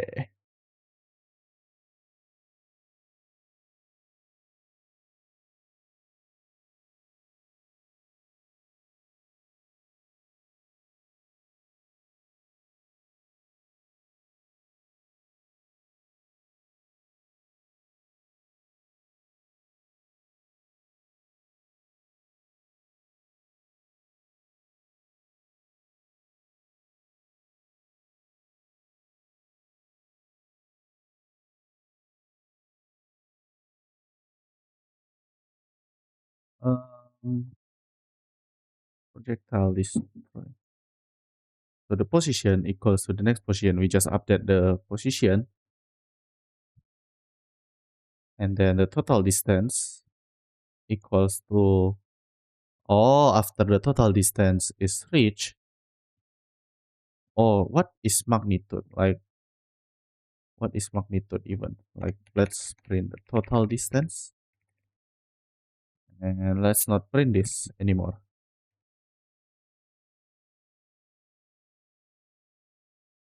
Oh, so it converts like the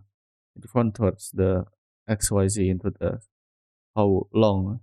Oh, magnitude is that thing, the thing that is how far it. Oh, yeah, I understand. So, I understand.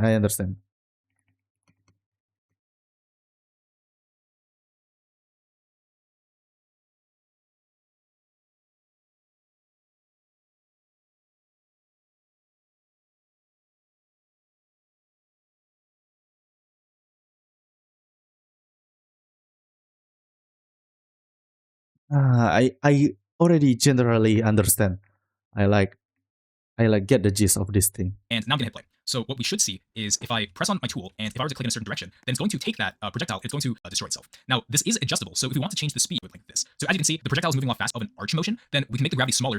You can see that it's kind of going involved when it comes to shooting our projectile. So I just reduced the gravity multiple involved when we want to use projectile motion to move a projectile from where it starts to where it ends using Roblox's run service to make this happen every single frame so that it creates a smooth arch. So when we start from where it begins at 0 seconds, we want to have this occur 60 times every single second because we want this to happen every single frame. And if we want to move 250 studs, then we have to move this projectile about 4 studs every single frame, just like so.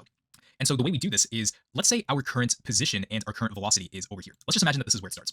So if we want to keep calculating what the next velocity and what the next position is going to be, we first need to calculate the step velocity. So we take its current velocity, which is over here, and we want to have it affected by gravity, and using delta time, that's where it tells us where in this projectile we want this new velocity to be. And because we're constantly applying gravity to this velocity every single time as we update it, it's going to keep on going in this little motion over here. As you can see, this is indicated by velocity. It keeps on rotating until we eventually reach the end down here. So that is what's happening when we keep setting our velocity. We constantly apply gravity to it to make it so that we can reach the next position. Now, speaking of position, we need to calculate step displacement, which basically adds our velocity and our new velocity, and we average out to get a distance between the two. So step displacement just tells us how far do we want the position of the projectile to the next one. As all this step displacement is going to do, and basically what ends up happening here is we update our new velocity to be the one that's right here, and we also update the next position to be the current position plus the step displacement. So it's now going to move over here instead of having to be over here. And so we keep repeating this process over and over again until we create this projectile arc to reach the end here. Once we reach the 50 studs, then we're going to destroy this projectile. And so I hope with this explanation you were able to grasp how projectile motion works and how we can use scripting to make physical calculations possible within our scripts. If you're wondering where these projectile motion calculations came from, you just search up projectile motion formulas online, and you should be able to apply these formulas into your scripts if you're trying to make a physics calculation. I did not just pull these calculations out of nowhere, and there is meaning behind everything that you do when it comes to how you do calculations for your Roblox game. And this does involve just kind of sitting down and understanding how all these things work in order for you to understand why these formulas are applied and why does it matter to us for the systems that we are trying to create. There definitely is a learning curve when it comes to knowing how to apply physics inside your Roblox game. But I hope that with this tutorial, you're able to get a little bit of exposure to how you can apply physics to your scripting. And I would say that if you haven't made this far into the tutorial, then I would say that you're definitely up there when it comes to becoming a really great Roblox developer, because applying physics to your Roblox game is definitely not easy. So if you're willing to put in the time to be able to add these systems into your game by applying these complicated formulas into your code, then I think you're definitely on the right track to becoming a Roblox developer. So that being said, that's going to conclude today's episode. I'd also like to give a shout out to my Patreon members. I'd like to thank them a lot for their continued support so that I can put out the videos that I enjoy putting out. Now, if you like the work that I put out on the channel and you'd like to get access to my to describe what you're going to do with the knowledge that you gained from this video, we'll see you in the next one. Okay. Okay, I'm gonna continue after I eat, okay? See you later, man. So hello guys. I just finished my eating session. It was a nice eat. I ate like one chicken and rice. That's it. That's what I'm having today. So I'm just gonna continue. This is the last chapter of Brawl Dev video. This is raycasting. Raycasting is used a lot, right? You cannot like have multiple parts around your workspace, like just keep spawning, and despawning. You need raycasting, right? Because without that, your game cannot exist because it will die from lag. So that's what I know from raycasting. But let's just start. This is raycasting, a simple to understand idea yet very difficult concept to implement on Roblox, and it has many practical use cases as seen in very popular Roblox games. Think of games like Blox Fruits, where they have projectile-based abilities that use raycasting, or games like Bedwars to determine what blocks can be destroyed by the players when they click on them. Those only scratch the surface of what you can do with raycasting, but in general, it's one of the most popular Roblox scripting concepts ever. My name is Roldev, and in this advanced scripting tutorial episode, we'll be covering what raycasting is and how we can implement this inside our own.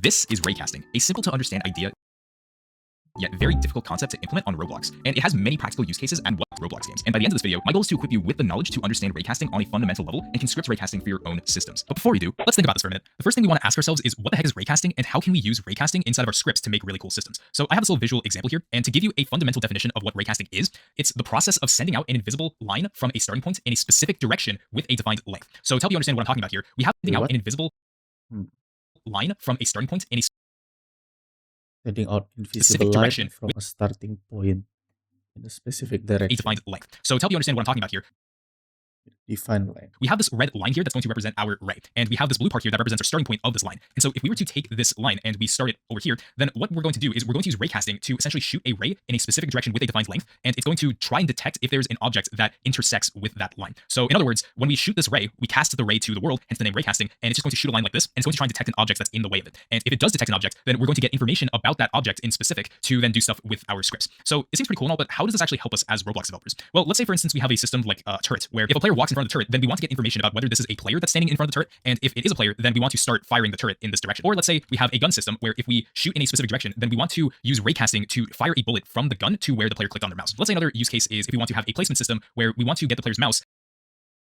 System.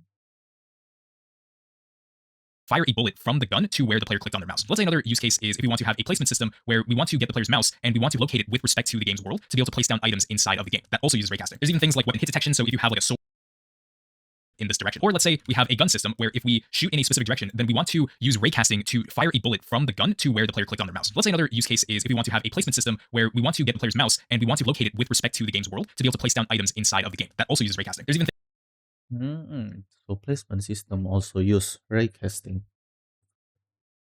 Okay. things like weapon hit detection. So if you have like a sword and you want to be able to detect if a player is being hit by your sword's hitbox, then that's another practical use case of raycasting. And it's as I mentioned before, the list just goes on with raycasting. It's a very widely used concept in Oh, so raycasting is like it's like everything. It's like to detect whether something like reaches something, so I can use it like for everything.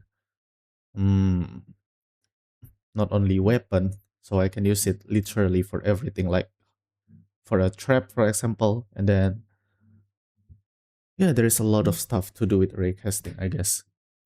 in Roblox scripting, but it can be challenging to those who have never used raycasting before. And my goal for this video is to teach you the fundamentals of raycasting and how you can use raycasting in your scripts to make really cool systems like this. So with that being said, let's go ahead and go straight into implementing raycasting. Now that we understand it, let's implement raycasting inside Roblox Studio. Now, as I said earlier in this episode, in order to perform raycasting, we need two pieces of information. One is the starting point, also known as the origin, and the other is the direction that we want to take from that starting point. And an easy way that we can do this is by using a part as the starting point, and then we specify our own direction based off of that starting point. So what we're going to do is go into model and we're going to insert a part. Now with this part, I'm going to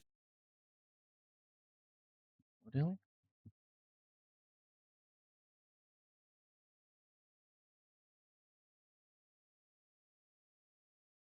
Insert a part.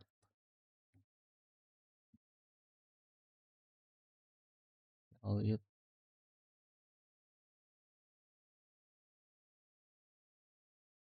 scale down just a little bit. I'm going to change the brick color to something different. I'm going to set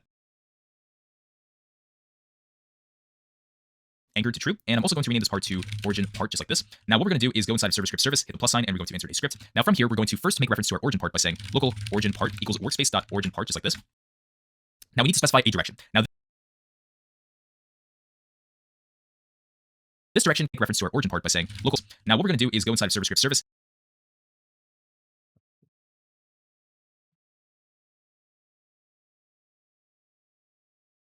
hit the plus sign, and we're going to insert a script. Now from here, we're going to first make reference to our origin part by saying local direction equals vector3.new. Then what we're going to do is put 100 for the x and then 0 Origin part. Close workspace. Origin part.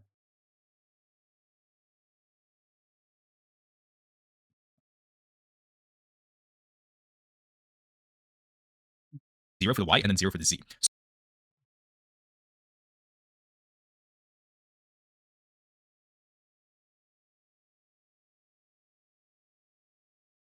So when we combine our origin part with its direction, the ray is going to look something like this, where this is the starting point and it goes 100 studs this way. So this is what the ray is going to look like when we cast it into the world. Okay, so now that we have our pieces of information, how do we actually cast the ray into the world? Well, we can do this using the workspace's raycast method. And we're going to be doing that under a loop by either using a while loop or by using run actually cast the ray into the world. Well, we can do this using the workspace's raycast method. And we're Raycast method. going to be doing that under a loop by either using a while loop or by using run service. But in this case, we're going to use run service. So at the top here, we're going to make reference to run service by saying local run service equals game colon get service, run service, just like this. Now down here,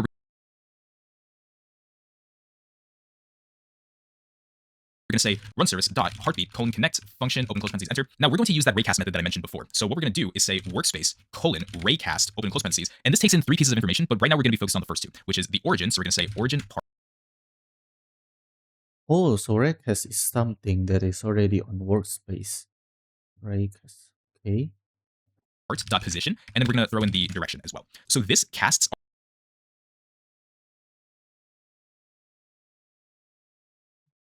Basically,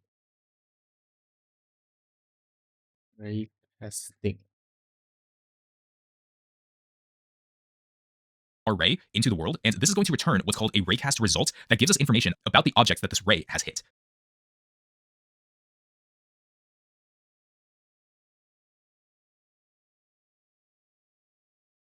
Raycast. It takes origin and also direction. Test array using an origin, direction, and optional raycast params. Then return a raycast result if an eligible object or terrain intersects the ray.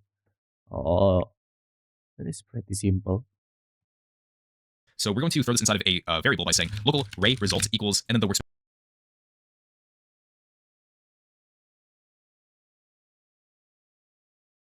raycast method here. So from here, we're going to say if ray results, then this is basically going to tell us that there was an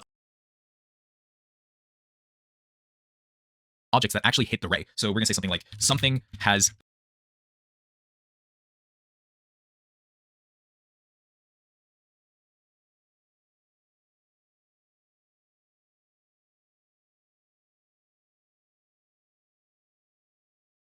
Connection is not a valid member of connection. Oh, connect. Red, bright green.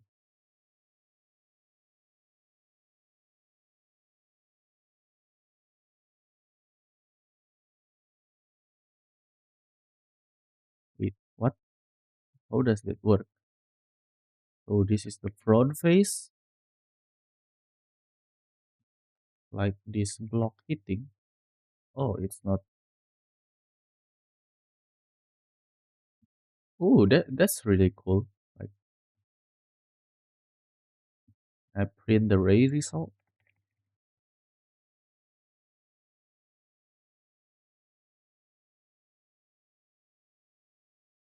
The ray result even. So it sees plastic. There is a wait. Oh, there is our part, and then there is a number. I don't know what number that is. There's a lot of things normal, and there is also material. Yeah, plastic. hit the ray. Otherwise, we're just going to say nothing has hit the ray or something like that, just to tell us information about whether there's an object that was actually in the way of the ray or not.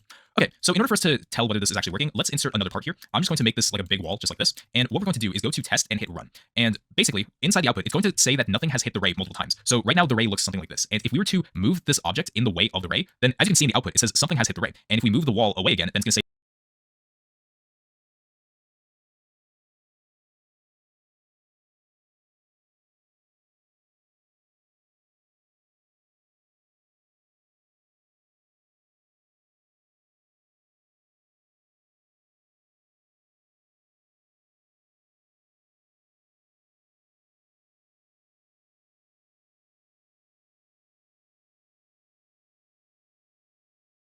Oh, so it works with part two.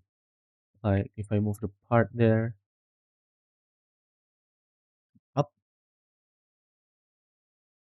I need to encode the part.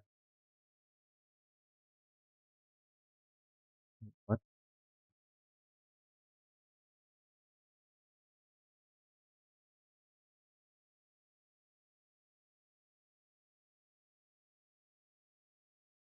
This result. Ah,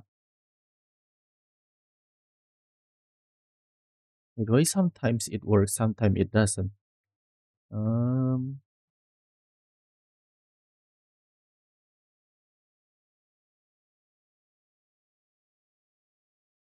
okay. say nothing has hit the ray. So this is the basic idea behind raycasting. It's Wait, something is wrong. Let's not make the brick color change. Let's just print things, okay? Because this doesn't work right now. So print nothing, print something. So if I make a part here, in front of the thing,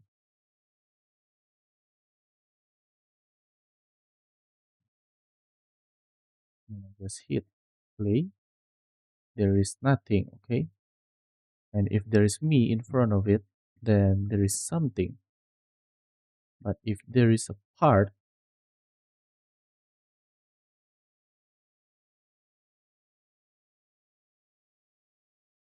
wait, it's not working.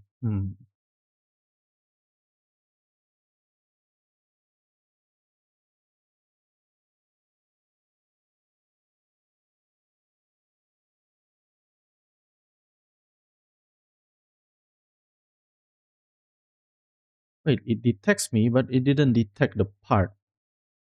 Why is that?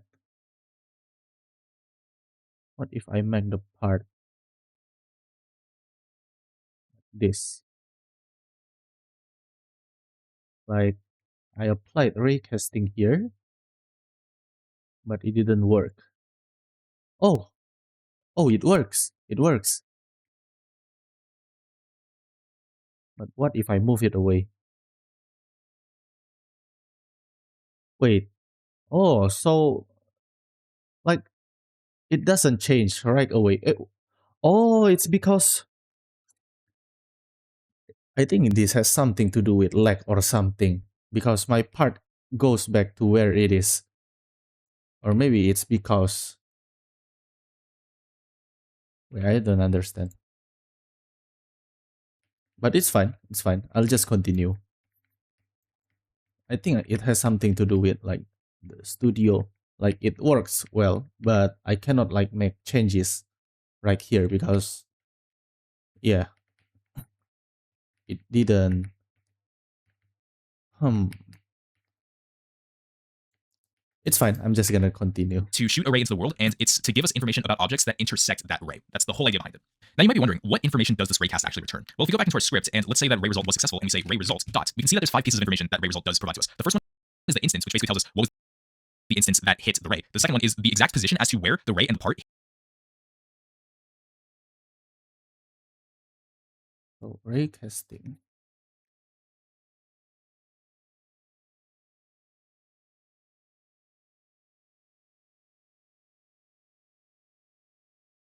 Raycasting. Something to do with workspace. Raycast. The workspace.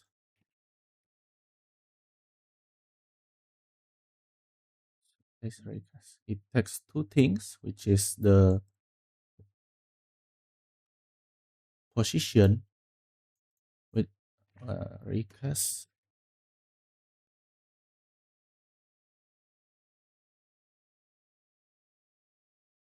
It takes position and also direction. Okay, position and direction.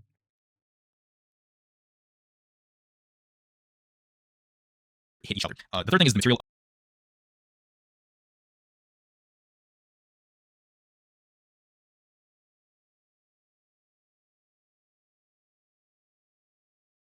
So guys, this is my friend.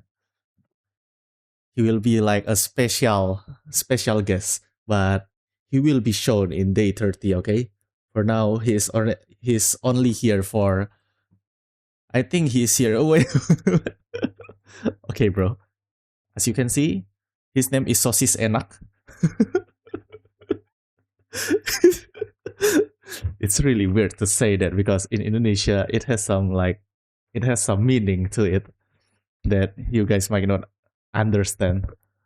But it's fine. He's gonna be there for day 30. Like there is gonna be a content there in day 30. But for now I need to like work up my skill. I need to study hard so any kind of challenge that I'm gonna tackle, I can tackle it well. This is why I'm learning raycasting right now. Of the objects that the ray hit, and we So raycasting result can give us an instance. Oh, the instance is the thing itself, then the position, and the material, and then the normal vector of intersected face, have a normal vector, and we also have a distance, which tells us and the distance. Oh, that is pretty straightforward. how far apart was the ray origin, and the point at which both the ray and the object hit. So depending on what you're creating, these pieces of information can be really helpful in terms of what you want to accomplish with raycasting. Okay, so before we move on, I want to help you visualize these rays that we're creating by using a function that basically shows us what these rays look like so that we're not working with invisible rays throughout this entire episode. And so basically what I did was I created this function here called visualize ray that takes in two parameters. One is the origin and the other is the direction. So if we open this up, basically what's happening here is we're creating a new part, we're setting some properties, and we're saying parent this to workspace, and we're using debris to automatically get rid of this part after 0.5 seconds. Now what we need to do to complete this function is by defining some variables and by changing the size and the C-frame of this part to accurately. Okay, let's try to visualize the ray. So local function visualize ray. Visual ray cast. First, let's make it origin and also direction.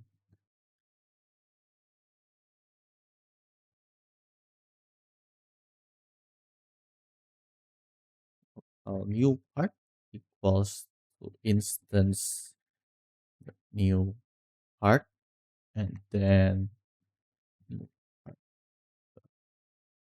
Let's make it encode. Let's make the can collide to no. So this is only a visualizer. I don't know how to spell that.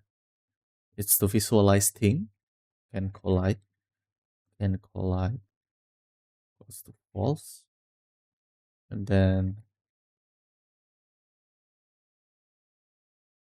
no. Just can collide is enough. Let's make the material into neon. And then let's make the color into something like red. Color 3.new. Oh yeah, it's red. New part dot parent equals to workspace. And then game dot debris to destroy it. Add item. Schedules a given instant for destruction within the specified lifetime. So new part will be destroyed after 0.5 seconds. Purely reflect on what the rays will look like and where it's placed. So we need two pieces of information, which I'm going to explain what these are in just a little bit, but we need to define the length and the midpoint. So what we're going to do is say local length equals direction dot magnitude, just like this, and then we're going to what these are in just a little bit, but we need to define the length and the midpoint. So what we're going to do is say local length equals direction dot magnitude. Local length and magnitude. Just like this, and we're going to define the midpoint by saying local midpoint equals origin plus direction times 0.5. So Wait, midpoint local plus origin. Origin is the origin is gonna be the place where the origin part is, and then the direction will be the direction that is here.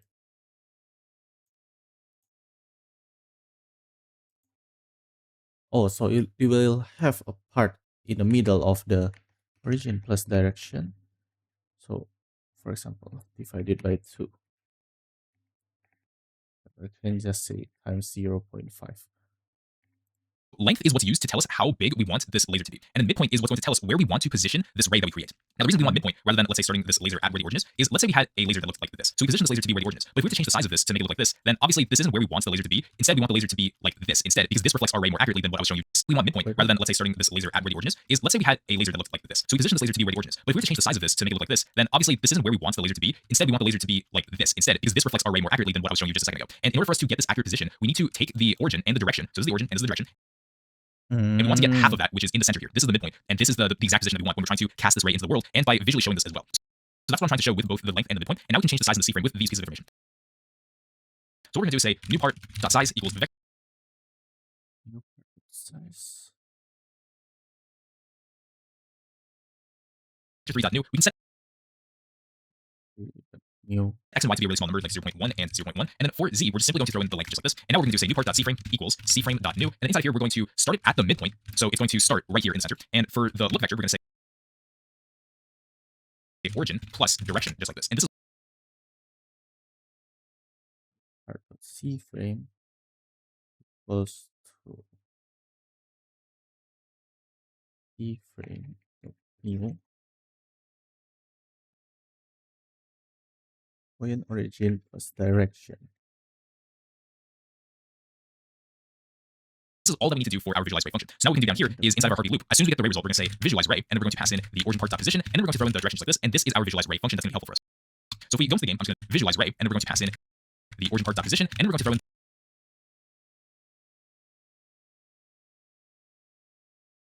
Visualize raycast origin and direction. No, this is the origin directions like this, part. and this is Origin part dot position. our visualize ray function that's going to be helpful for us. So if we go into the game, I'm just going to delete this origin part, and if we hit run, then what we should see is now we have a visual ray.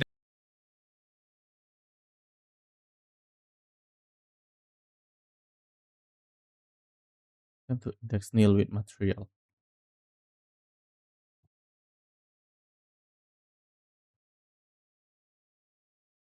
Time to index nil with That we can look at this, material. and this is our visualize ray function. Can I? Why can I do this?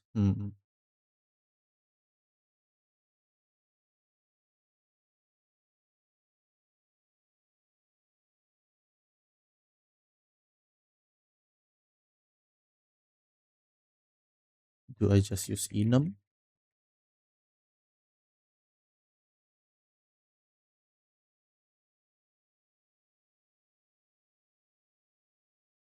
Attempt to index nil with material. Something is wrong. Wait, let's move this out of the way. Still at that.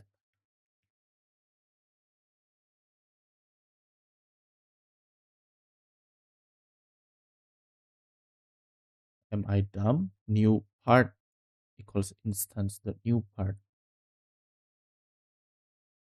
So I have this new part.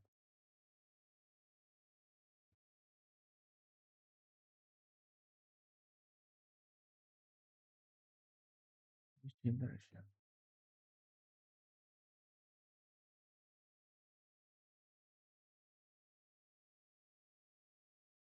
Material equals enum material dot neon.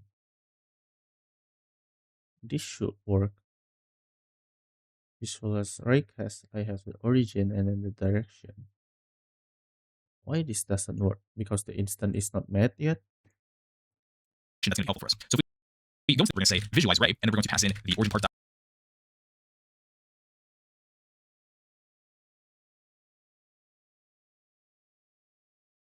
Part dot parent equals workspace. Okay, that's true.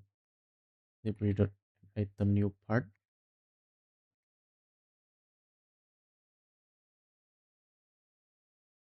Why?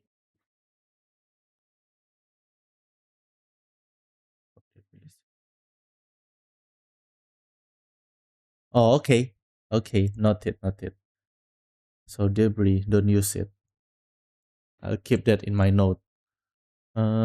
Debris is here. Don't use debris.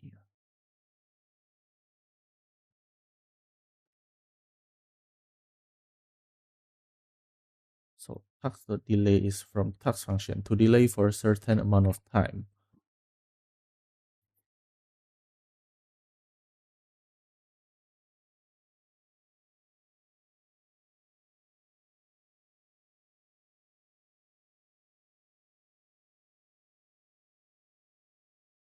Why is there an error to attempt to index nil with material?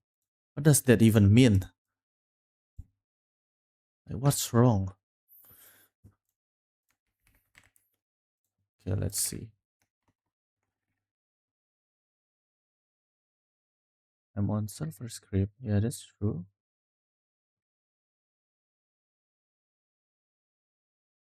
It's a case sensitivity. I have new. I'm gonna get angry. Okay, new part. Didn't even see that. So now this should work. Now this has array cast. Now I just need to understand what I write. So the array cast is actually like pretty small. And okay, let's see. So we visualize the raycast, okay? We have two things. We have the origin and the direction. The origin is the place, the origin is the place where the part is, I suppose. Like we pass on origin part dot position. So origin part dot position is the position. Yeah, origin is only a variable. So we call it origin because it is the original part of the position. And then direction is another vector tree. It's also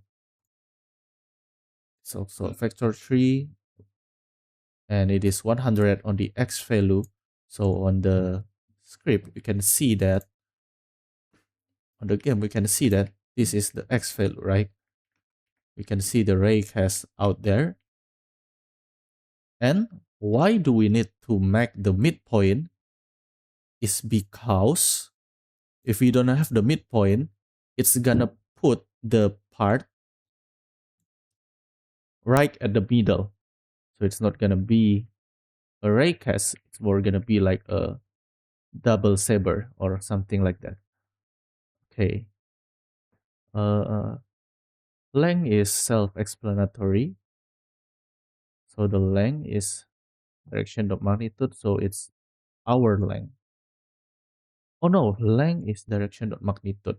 Oh, magnitude is like it converts factor 3 this thing into a number which is the length itself. So if I make like x to 100 and y to 100, and then I print out the direction dot magnitude, what will come out? Wait, what? Attempt to index nil with parent or new part. Print direction. So it is 141. So in vector 3, we have a magnitude. Oh, that is the length. Okay. Get 141 from 100, 100, 200, a square plus b square. Let me open up my calculator to see if I'm right or not. Calculator. So it's like 100 square.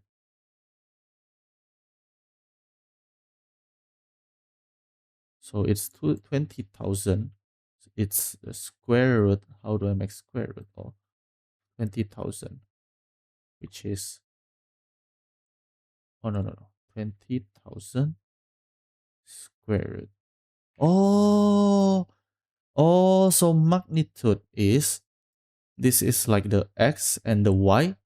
So 141 comes from the Pythagorean theory. So a square plus b square equals to c square. So the magnitude is the c. Oh, that is okay. That is chill. So I understand magnitude now. So that is simply 100. So it's the length. And then the midpoint is the origin added by the direction. The origin is our, wait, let me, wait. Origin is this block, right? The position of this block is this. So that is the origin, 18 to 14. If I add it by the direction, let's see if what happens if I don't have the 0.5.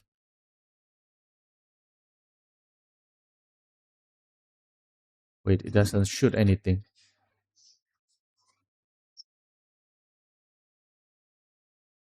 Wait, what? Origin plus direction.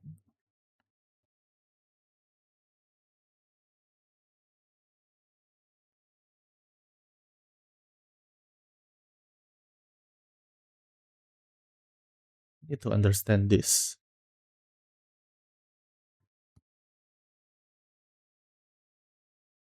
Wait. By defining some variables and by changing the size and the C-frame of this part to accurately reflect times this array that equals direction dot magnitude, just like this. And we're going to define the midpoint by saying local midpoint equals origin plus direction times 0.5. So length is what's used to tell us how big we want this laser to be. And then midpoint is what's going to tell us where we want to position this ray that we create. Now, the reason we want midpoint rather than, let's say, starting this laser at where the origin is let's say we had a laser that looked like this. So we position this laser to be where the origin is. But if we were to change the size of this to make it look like this, then obviously this isn't where we want the laser to be. Instead, Origin plus direction. What is being timed? Is it the direction? Wow, that. Oh, wait, why is it on the base plate now?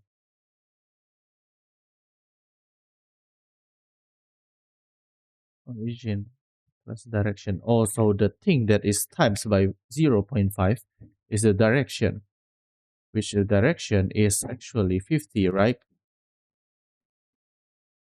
Yeah, and then origin plus direction. Make it like 0.8. What will happen? Oh, so it exists like further away. So if it's 0.5, it will be on the middle of the box. So if I times it by 0, so it means there is nothing. Oh, I understand. I understand it now. So we don't want it to start with only the origin, right? Because the midpoint is actually the origin.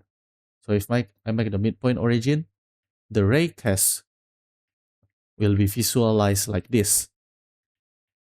That is because we put the new part.c frame, the position on the origin. Oh, I understand. I understand it now. Okay. So this is the C frame and this is the orientation. The orientation is simply direction. So this, so we want the position to start. Oh, I understand. I understand. Oh, I totally understand now. Okay. So why do we need the to be times by 0.5 the direction? Because if it doesn't have that, it will spawn here, right at the middle, right? But what we want is it to spawn right at the middle, at the point here, at the raycast here. Yeah, it spawns here. So it doesn't spawn from the part because this is only an illusion that we made. Hey, okay, I understand now. Okay, instead, we want the laser to be pretty like this simple. instead, because this reflects our array more accurately than what I was showing you just a second ago. And in order for us to get this accurate array that we can look at to really see what is actually happening inside the workspace. So if I were to move this part in front of the array, then what's going to do is it's going to say that something has hit the array. And if we lift it back out, then it's going to say nothing has hit the array. And so this is what we're going to be using for the rest of this episode to really help us visualize what these lasers are going to look like. Okay, so right now we have a one-part raycast system where we have a part that acts as the origin point, and then we have a direction that tells us how far do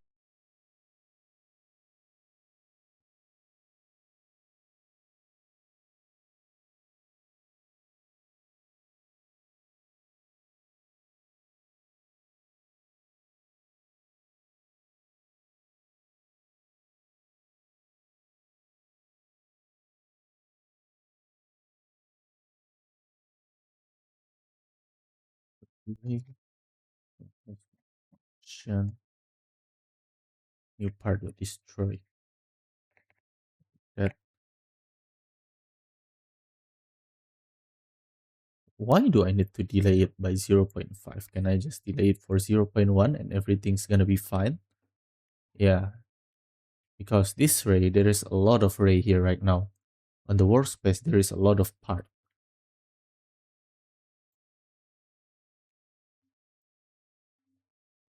Like I don't even need to visualize it. over and over again.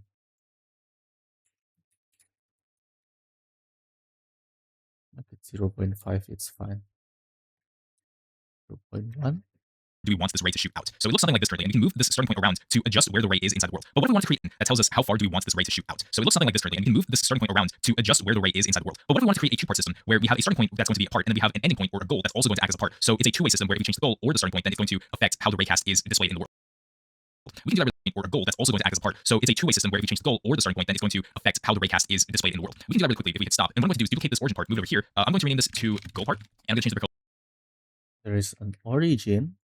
I can duplicate this and then make it here.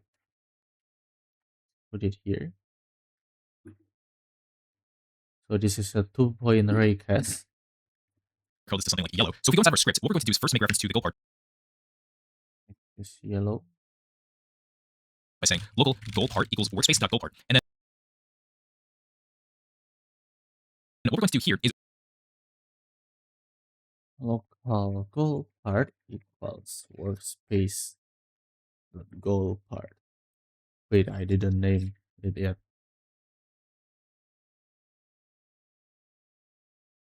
Goal part.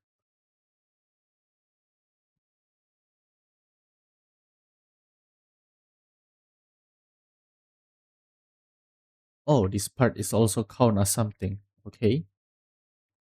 is we need to specify the direction based off of the goal part position and the origin part position. So I'm going to comment out goal part equals workspace.goal part. And then what we're going to do here is we need to specify the direction based off of the goal part position and the origin part position. So I'm going to comment out this direction definition up here, and I'm going to move it down here by saying local direction equals goal part dot position minus origin part dot position. And we're going to use this new direction to Oh. define our ray inside of the world. So if we now hit run, then what's going to happen is we're going to use raycast Oh, that is pretty simple. Local direction. to dot position, and we're going to use Here. So I don't have a direction. Local direction equals goal part position minus origin part of position.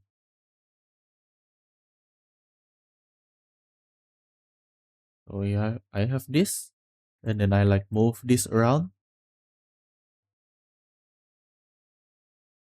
Wait, what? use this new direction to define our ray inside of the Goal part, origin part. world. So if we now hit run, then what's going to happen is we're going to use raycasting to shoot a ray from the origin point and to the destination as well. And if we were to change either of these parts, then as you can see, the raycast is being updated. Is we're going to use raycasting to shoot a ray. Comment out this direction definition to define our ray inside of Visualize raycast. Local ray result. Close workspace.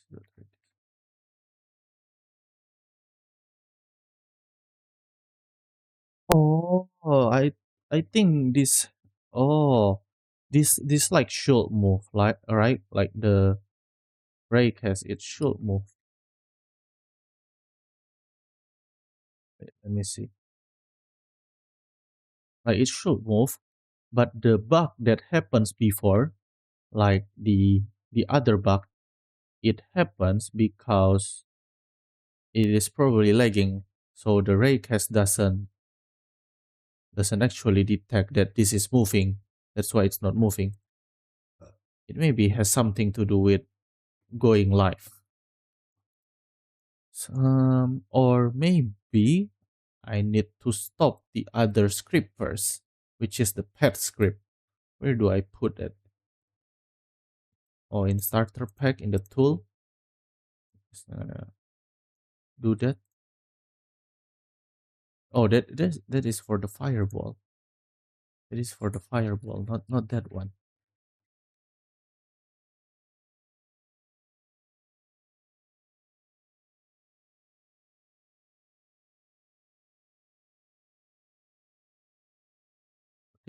What is this red part? Oh, this red part script. I just need to disable it.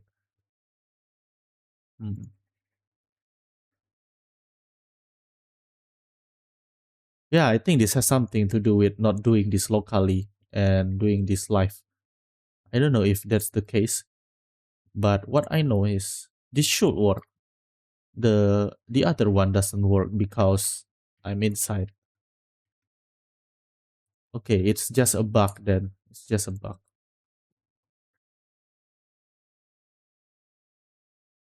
of the world. So if we now hit run, then what's going to happen is we're going to use raycasting to shoot a ray from the origin point and to the destination as well. And if we were to change either of these parts, then as you can see, the raycast is being updated to reflect on these new positional changes either on the goal or at the origin. So this is pretty cool if you know the destination plus the origin so that you can create raycasts into the world that reflect on both of these parts, just like this. Now you might notice something. It says down here in the output that something has hit the ray and it keeps displaying this for some reason. There isn't anything blocking it. So what's the problem here? Well, the problem here lies in how we specified that any object whatsoever, it doesn't matter what object it is going to detect anything that's in the way of this ray. And what is this part? Well, the part that this ray is intersecting is this goal part right here. But what if we don't want this goal part to be part of the raycast detection? Well, this is a perfect transition into what we're going to be talking about next, which is called raycast parameters. So raycasting has this cool feature that allows us to choose which specific instances can either be included or not be included Raycast parameter. in the list of instances that can be intersected with the rays that we shoot into the world. So how this can be useful is with the example I just explained earlier, and how we have a starting point, which is this part right here. So we shoot the ray starting from here, and it goes into the goal part. But on the output, it's been saying that something has hit the ray, even though nothing is actually in between these 2 points. And that's because it's detecting this goal part right here, which we don't want to include in the list. So in order to handle situations like this, we're going to create what are called raycast parameters and add this goal part to the list of instances that are not allowed to be intersected with the ray. So let's go to our script so that we can make this change. And what we're going to do is create raycast parameters by saying local raycast params equals raycast params.new open close parentheses. And now inside Oh, so has a params. Ray has. Oh no. Okay. It has params.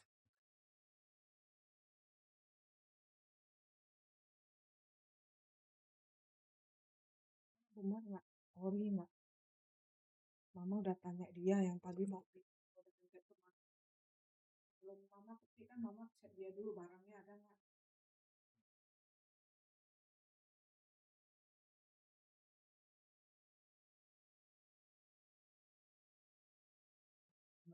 Hah? Berarti benar. Tapi kok ini ada yang mall ori lagi? Yang ini yang ini yang mall ori. Jadi mana yang benar produknya? Ini kok mahal sekali yang ori. Yang ori karena ditekenin ori kan mungkin mereka bisa jual ada promo gitu. Ngerti nggak? Kayak istilahnya kayak hypermart kan jual benda-benda kan nggak ori. Mereka kan ngambil dari orang lain. Iya. Tapi ini produknya beneran ori nggak? Takutnya Emang ini beda sama? beda. Sama sih, cuma ini kan katanya kalau mau beli ori itu harus di kata with more ori gitu. Dia bilang sih dari SPG langsung.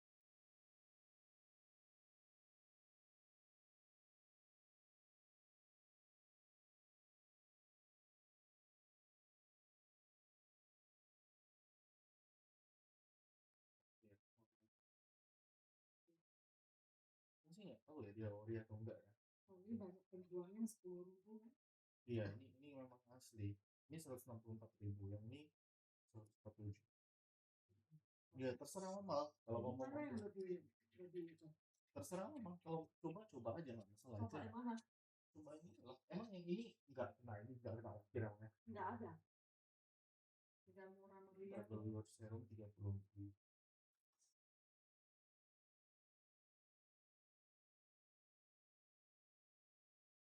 Soalnya kalau mama tanya Jason sih jadi kurang tahu juga sih. Soalnya ini kan tempat orang lain beli, orang lain jual gitu. Ini orang lain juga dia ini bilang dari langsung dari SPG. Dia bilang gitu. Benar dong, mana yang ini? Tadi. Bisa tuh.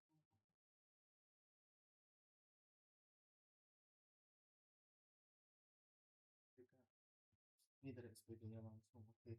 Ya udah, coba aja kalau kalau nggak ori kan bisa dikembaliin kok. Mana bisa kembali? Bisa. Gimana kalau mau buka produknya udah di dalam? Boleh lah, kita videoin pas buka. Bisa kok.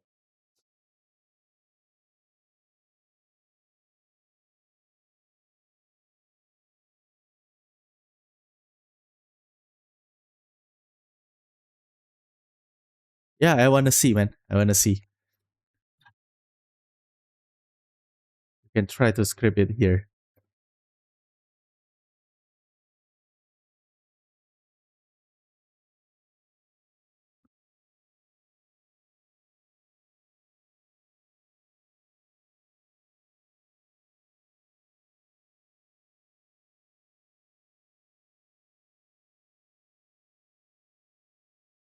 inside here, we're going to say raycast params dot filter descendants instances equals open and close curly braces. And this is the table of Raycast params the new raycast params the new. So now I have a new raycast.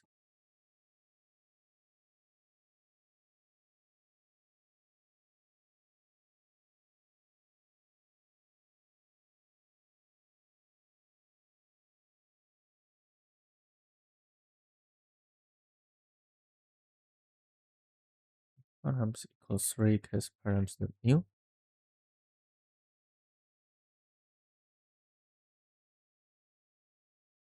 Filter descendants instance.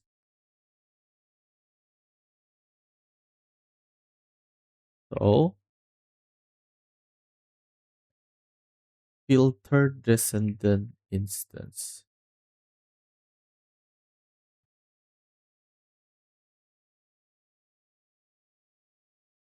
So this, if we include the params here, this thing will not be calculated as a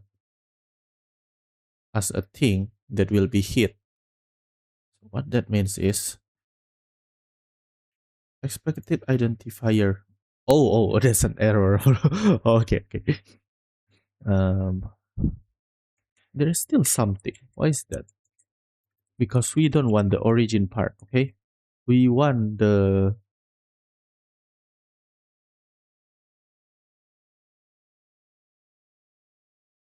oh um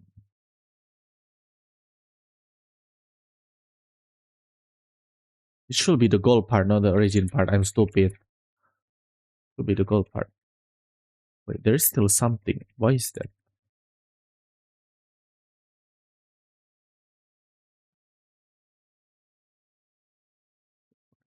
If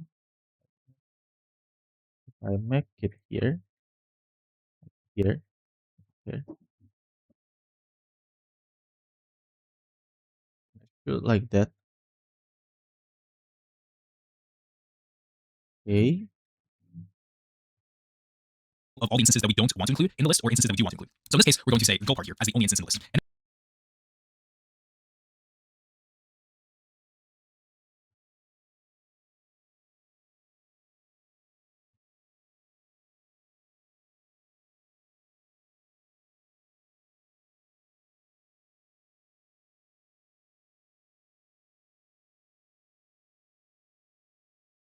Retest params.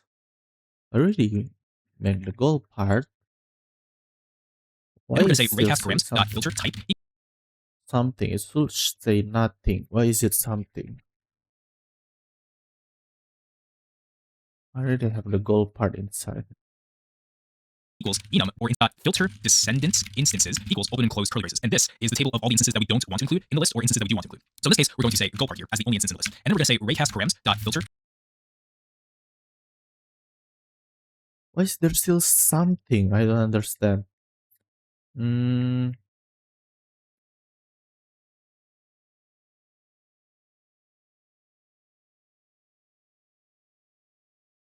So let's make it into direction. Wait. Goal part.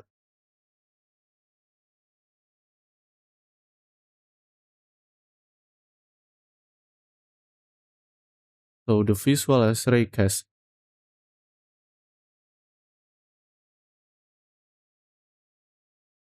Oh, is it the raycast itself? Is it the raycast part itself? No. There's still something that is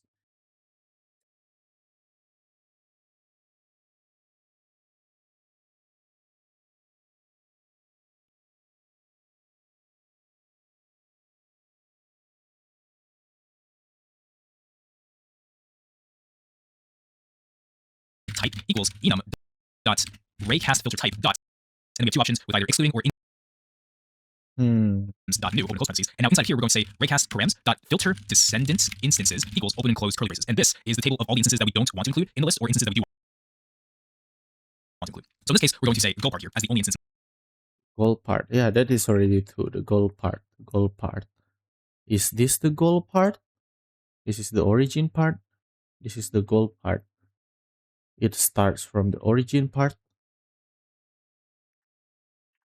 Or maybe the goal part and the origin part. Because the origin part is too big. Uh,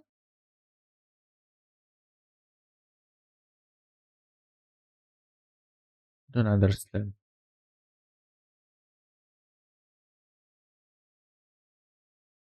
List. And then we're going to say raycast the tables. And now inside for this example, we're going to say exclude because we don't want to include this goal part as one of the instances. Oh, I should have watched the video first. Dang. Raycast params dot filter type enum dot raycast filter type dot exclude.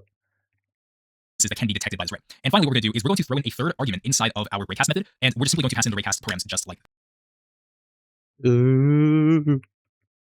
Oh, now I have the raycast params because okay, so this is the params that is customizable, and now it should work. Yes, I should have watched the video first.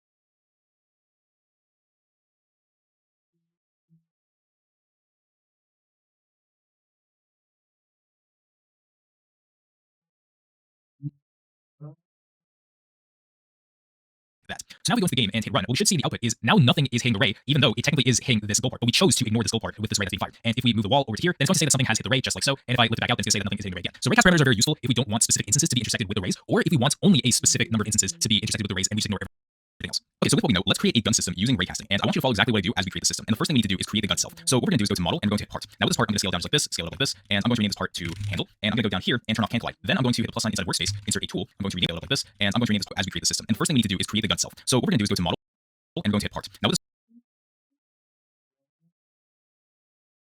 Hey, we are gonna make a gun. Let's go. I want to make a gun. part, I'm going to scale it down using raycasting. And I want you to follow exactly what I do as we create the system. And the first thing we need to do is create the gun itself. So what we're going to do is go to model and we're going to hit part. Now with this part, I'm going to scale it down just like this, scale it up like this, and I'm going to rename this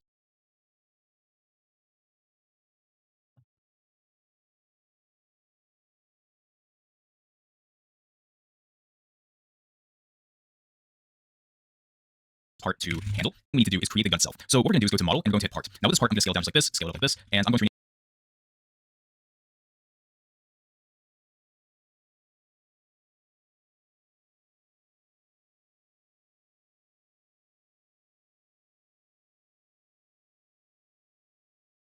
this part to handle. And I'm going to go down here and turn off cancel light. Then I'm going to hit the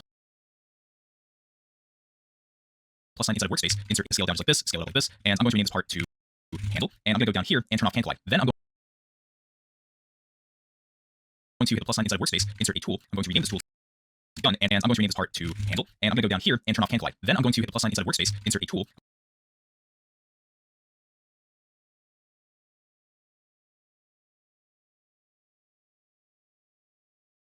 I'm going to rename this tool to gun, and I'm going to put the handle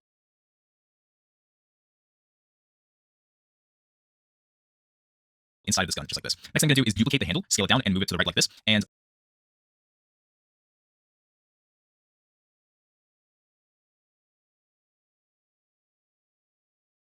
I'm going to rename this tool to gun, and I'm going to put the handle inside of this gun, just like this. Next thing I'm going to do is duplicate the handle, scale it down, and move it to the right like this. And I'm going to rename this to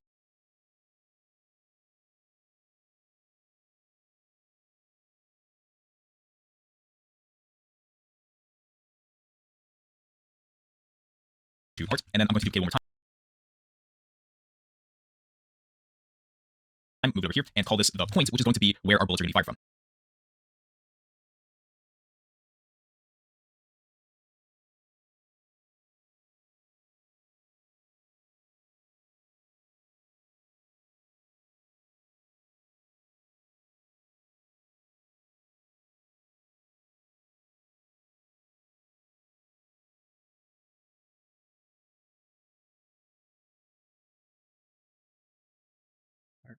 point. Let's make this smaller. Let's make the hand. So to indicate this, I'm just going to change the brick color to, let's say, black. And now we have a gun. But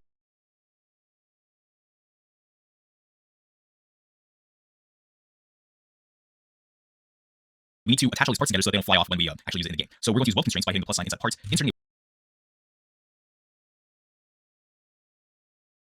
weld constraint. We're going to set part 0 to the part, and then part 1 to the handle.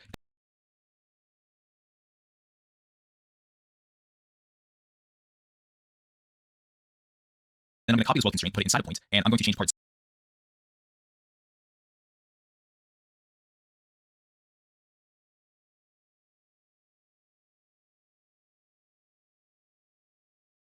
0 to be the point instead, and now everything should be connected together.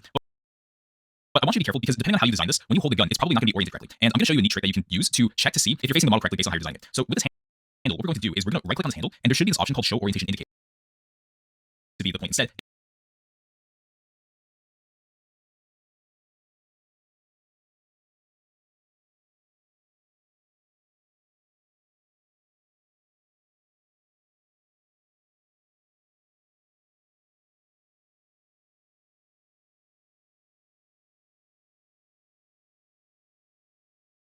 A weld constraint. We're going to set part 0 to attach all these parts together so they don't fly off when we Next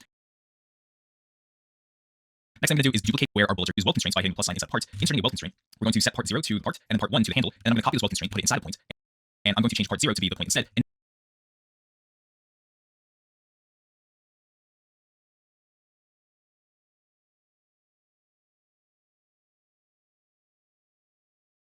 now everything should be connected together. But I want you to be careful because depending on how you design this, when you hold the gun, it's probably not going to be oriented correctly. And They're gonna be oriented correctly. I understand that clearly. Put it down too like that. Then move this down. And then move this down.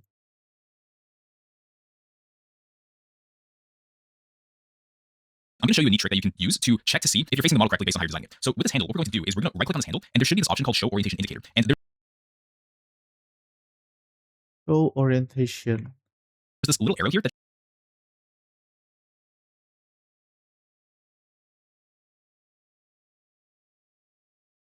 shows you where the front facing side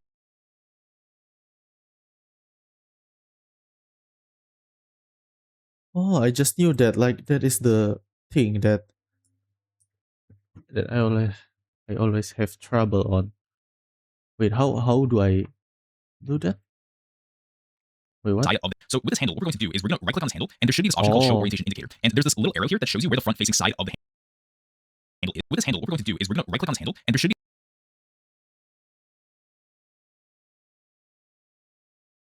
Handle. Right click on this handle. Show orientation indicator.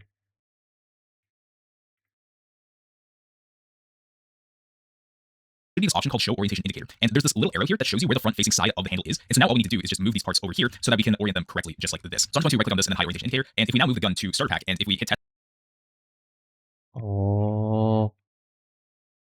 So I'm just gonna move this here.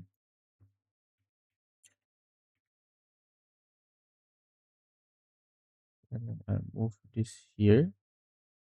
The point here.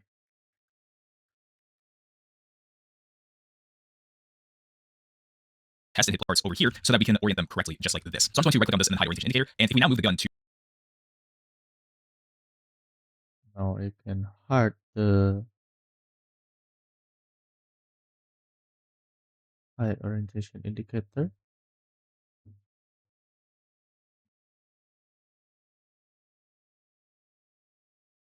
starter pack, and if we hit test and hit play, then what we should see is when we use our gun, then it should be oriented correctly. And now we have a gun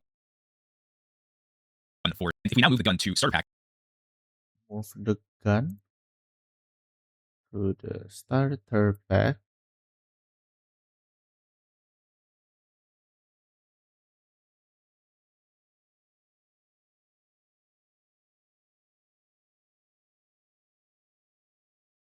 Okay, I'm holding it properly, the gun. That's nice. and if we hit test and hit play, then what we should see is when we use our gun, then it should be oriented correctly, and now we have a gun for the player to use. So that's how you create a gun, and now we need to create the functionality of the gun. So we need three things with this gun, and before I do, I'm just going to take apart the point and put it inside the handle just to make it more organized. So we need three things. We're going to hit the plus sign inside the gun. Now we need to create the functionality of the gun. So we need three things with this gun, and before I do, I'm just going to take apart the point and put it inside the handle just Put the part and the point inside the handle. to make it more organized. So we need three things. We're going to hit the plus sign inside the gun. We're going to insert a script.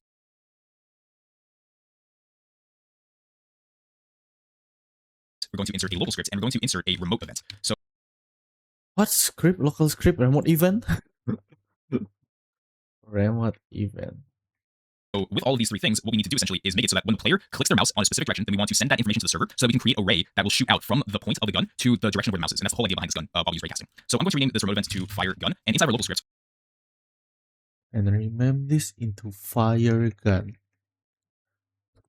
So what I can predict is on the local script, it just detect if I activate the gun or not. And then it's gonna fire server from the local script using the fire gun remote event, and then the script will handle everything else. I think that's how it's gonna work. Let's see. we're going to make reference to the tool by saying local tool equals script.parent. Then we're going to say Local tool equals to script.parent. fire gun equals tool colon wait for child. Local fire gun equals tool wait for child fire gun. Fire gun just like this. And what I'm also going to do is say local player equals game.players.local player, and then we're going to get the player's mouse. So we're going to say local mouse equals player colon get mouse open close parentheses just like this. And now what we're going to do is say tool.activated colon connect function open close parentheses enter. We're simply just going to say fire gun colon fire server open close parentheses, and there's two pieces of information that we need. So we need the origin point and connect function open close parentheses enter. Tool.activated connect function. We're simply just going to say fire gun colon fire server open close parentheses, and there's two pieces of information that we need. So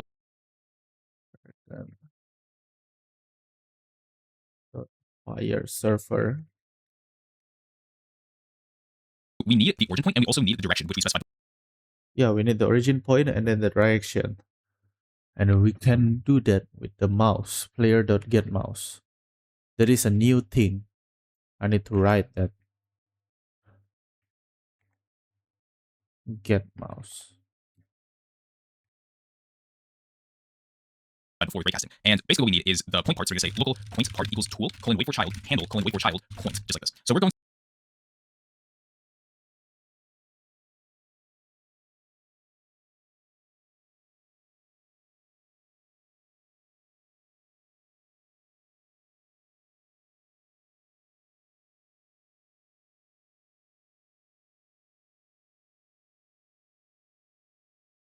In the tool is the script, the tool is the gun itself, and then the script tool wait for child the handle. Inside the handle we need a point.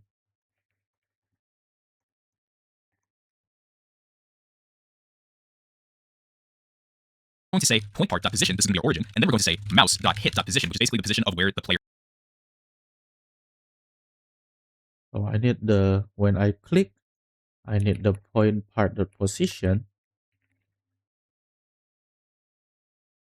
And then I also need the mouse dot hit the position. Oh, so dot hit will give us the C frame of the mouse position in 3D space.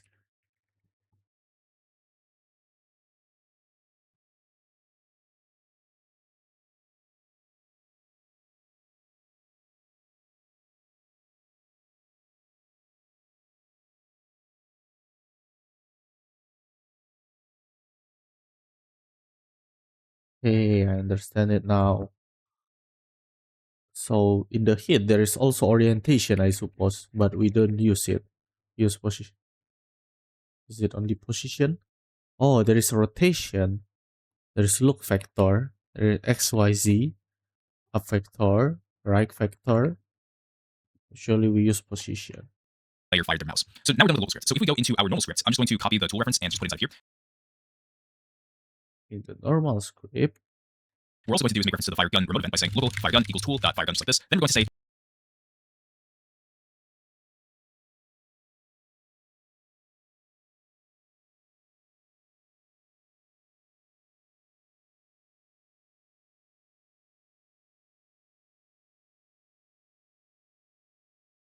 fire gun dot on server event colon connect function open close parentheses. On server event, connect function. So from the local script, the function on server events always have the player, and So there's then three pieces of information here. There's the player, there's the origin, and then there's the origin, there's the mouse position. and then the mouse position. This is the same as the fireball one. So with these three pieces of information, we can now start creating raycasts on the server side. So the first thing that we need to do is calculate the direction, which is basically, let's imagine that this is the origin point, like this is the point part, and we want to make it so that we get the direction from where the mouse position was versus where the origin point was, which is always going to be the point part. So if we were to, let's say, calculate it, it would look something like this. This is the result that we're trying to get. And so the way we can do this is we just simply subtract the mouse position from the origin position, get a unit vector of it so that it looks something like this, and then multiply by some sort of scalar, which shows us how far we can shoot the gun, which let's say in this case is 50 studs. It's going to look something like that. So we want to be able to calculate that inside our script. So we go back to our script, we can say local direction from the first thing that we need to do is calculate the direction, which is basically, let's imagine that this is the origin point, like this is the point part, and we want to make it so that we get the direction from where the mouse position was versus where the origin point was, which is always going to be the point part. So if we were to, let's say, calculate it, it would look something like this. This is the result that we're trying to get. And so the way we can do this is we just simply subtract the mouse position with the origin position, get a unit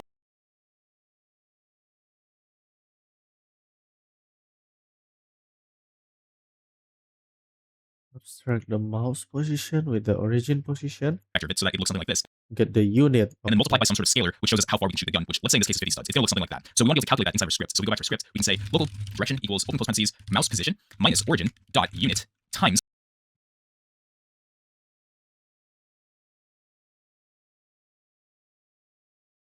hey, the origin is the point and the mouse position is somewhere. We make it to dot unit so it is normalized, and then we times it by, for example, like 50 is it's the range. and we can say however many studs we want. We can say 50. Now that I think about it, we can actually just create a variable here by saying local distance multiplier, just like this, and then we can say something like 50, just so that we can make it adjustable later if we want to. So now that we have that, we can go to our original scripts that we used earlier in the tutorial guide, and we can just copy the same raycast parameters here, because when we're going to be firing a gun, there are certain things that we don't want to intersect with the we can go to our original scripts that we used earlier in the tutorial guide, and we can just copy the same raycast parameters here, because when we're going to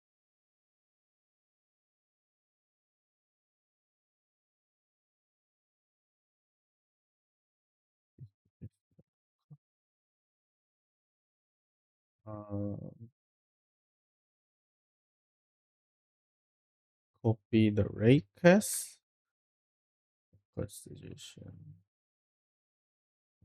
Okay, and then on the script, be firing a gun, there are certain things that we don't want to intersect with the ray. So we're going to go to our original script, copy this, and then paste inside here. Now for the filter instances, what we can do is create a variable here called local excluded parts equals open close parentheses. oh, okay. And then we can just replace that with this. And now what we're going to do is we're going to use the raycast method by saying local ray result equals workspace colon raycast.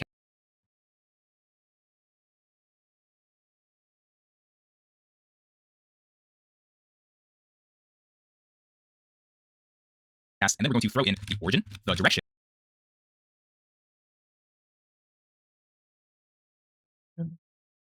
The mouse position minus the origin unit dot unit. Okay, I think I understand that.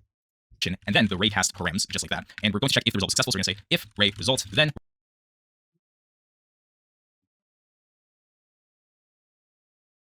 we're going to say we have found something. So result has been found, and then we're just going to print the ray result for testing reasons. And then what we're going to do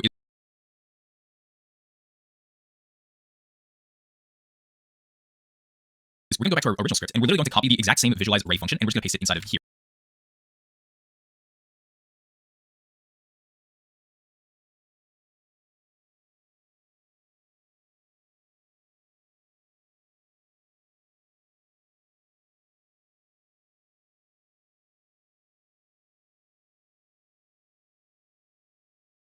Here, just like this. Except one thing we can do is probably change the color of this to, let's say, orange. And what we're going to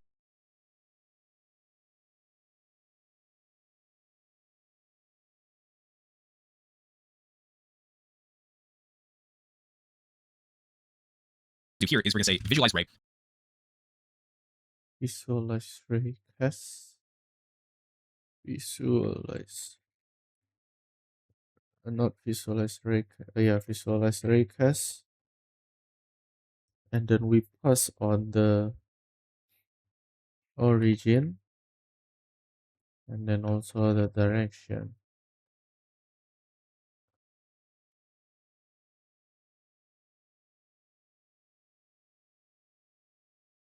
Hey, wait. It's the direction. It should be the direction.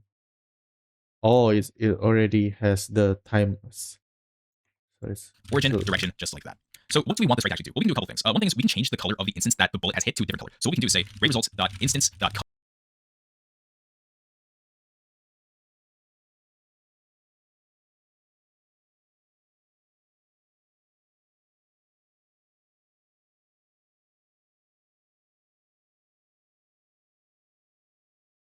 color equals color 3 dot from RGB, and then we can change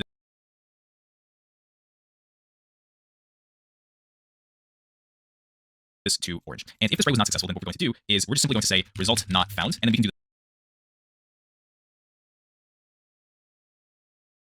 It's not successful. Then I can print nothing. the same thing with the visualize ray function. We're just going to put that here as well. Okay, so now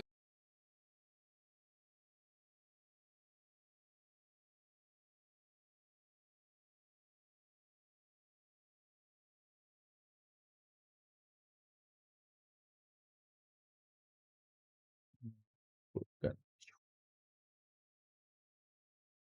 Oh, the server is wrong.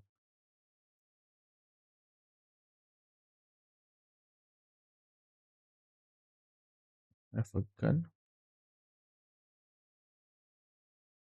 Pew, pew, pew.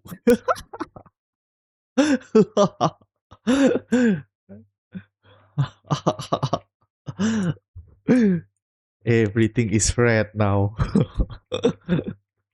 That's really cool. Okay. if we go into the game, hit test, and hit play, then what we should see with this gun is if we were to fire it at a certain direction, then it's going to shoot a ray from the origin point, and then it's going to fire off in the direction of the player's mouse. And it's going to tell us if a result has been found or if a result has not been found. So if we were to shoot this wall, then it did find an instance, and it changed the color of that instance to the color that we specified inside the script. And we can do this with basically any instance that this has detected. And so that is something that we can do with this gun. But let's add another functionality. Let's make it so that if this gun detects a player, then we want that player to take damage. And we can do that inside here by first locating the character. So we're going to say local character equals ray result dot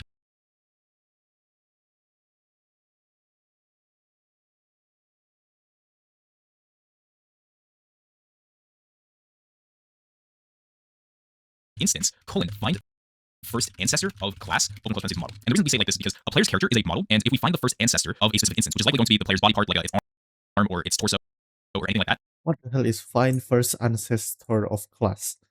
Local character equals to ray result. What is ray result again? Ray result is there is an instance on the ray result which is find first ancestor of class. Find first ancestor returns the first ancestor of the instance whose instance name is equal to the given name.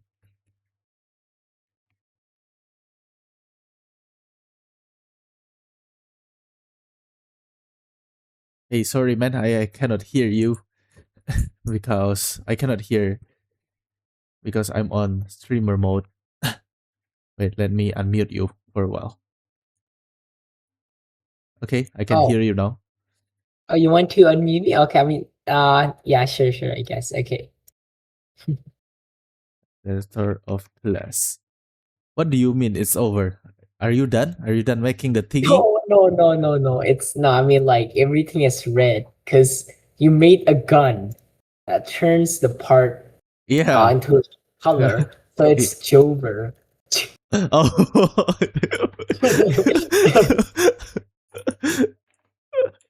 Okay, man. Yeah. So they will not Okay. be able to hear your sound because I haven't set the Discord yet. I haven't set up the Discord yet. Okay. I mean, I That's already fine. have the setup here, but I didn't record it. All right. Cool. Find first. So I decided to copy my old project because, like, I freaking had no idea like how I used to do it. But yeah. Yeah, I understand that. Low. Okay. I'm expecting something cool, okay? You say that it's Okay. cool. It should be cool, right? No, it's not that cool. I mean, you'll see. Okay. I'm gonna continue, okay? I'm gonna mute you again. All right. Sure. Okay.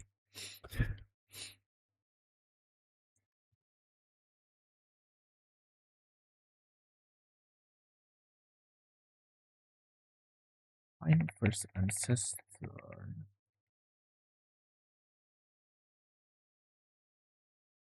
Return the ancestor of instance whose object class name is equal. Find first ancestor. I need to know what that is. Find first ancestor.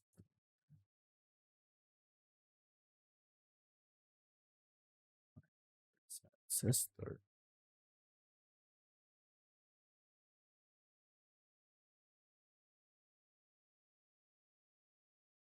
Of class.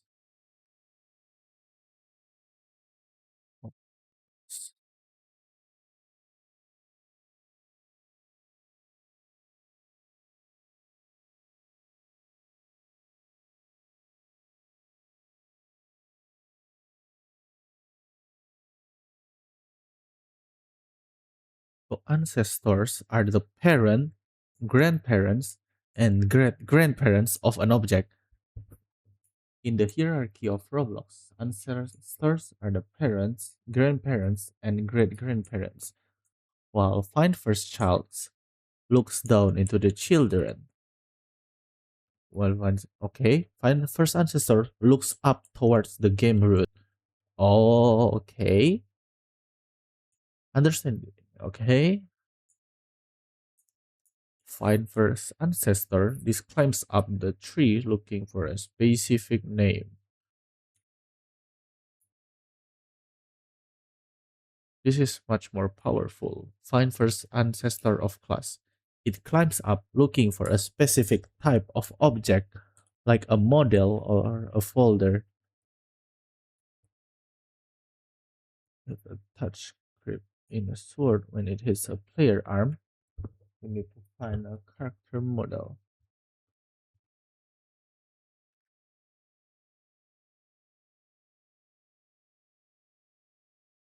Oh, so find first ancestor is the name itself. You find the name itself, but find first ancestor of class is we looking for the type itself.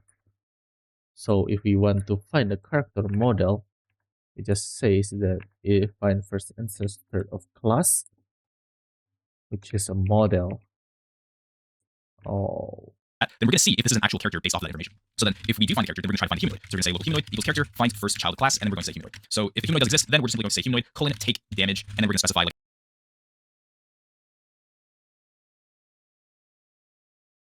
with char, then local humanoid equals to char of find first child.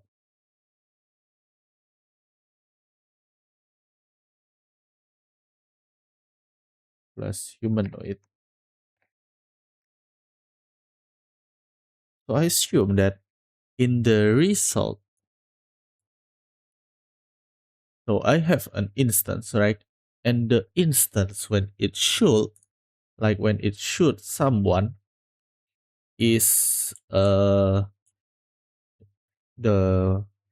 model inside the workspace. Oh, I understand. So it's the model inside the workspace. So it means that when we find that it's a model, for example, if I start the game and then I see I have a model here. Oh, class name. So this red blood cell tree, my name, the data, the class name is a model. Oh, I understand that now. Okay.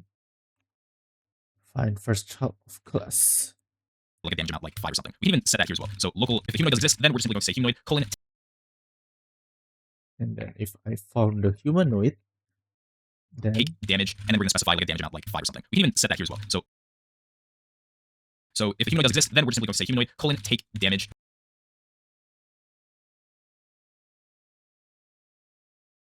take damage like 50. Okay. and then we're going to specify like a damage amount like 5 or something. We can even set that here as well. So local damage equals 5, and we can just replace that with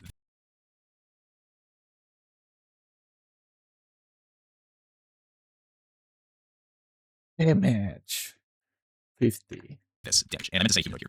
Okay, so now we can test Even further, if we go to avatar and we click on rig builder, we can just select any rig. I'm just gonna say block avatar. And if we now go into test and play, then we can test out this gun by firing it at the NPC. And as you can see, it's taking 5 bits of damage every single time, and that's the result that we want to achieve from this. Now, this is a simplified way of creating a gun system using raycasting, but I hope you'll be able to learn something from using raycasting to create this gun system that we just created.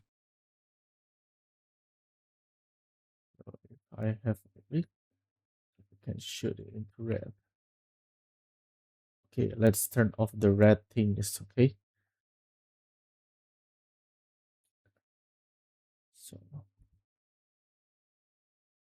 oh, let's make the person into red. So, humanoid.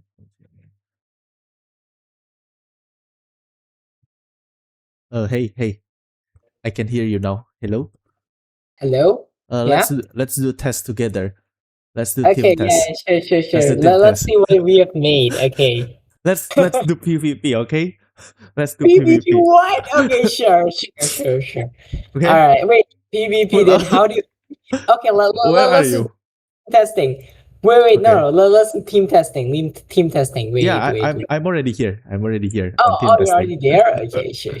I'm Jordan. Okay, what is this? Okay, pull out your gun. Pull out your gun. Oh, this is like an actual gun. Oh no, wait, can I spam? Wait, no, the rate is like, oh, I can spam it. No. No, don't kill me. No, I'm winning. Well, I'm winning on your game. Let's go. No. Game. I'll get my revenge. Yo, No, I'll keep killing you. No. You, bro. Destroying you right now. No, I'm gonna destroy you. Yeah, it's 2-1. It's 2-1. I'm gonna run. Can I go first? Oh, first person is a cheat. Oh shoot! I think this like the OP method. Oh no! Okay, wait. No! What? You're destroying me.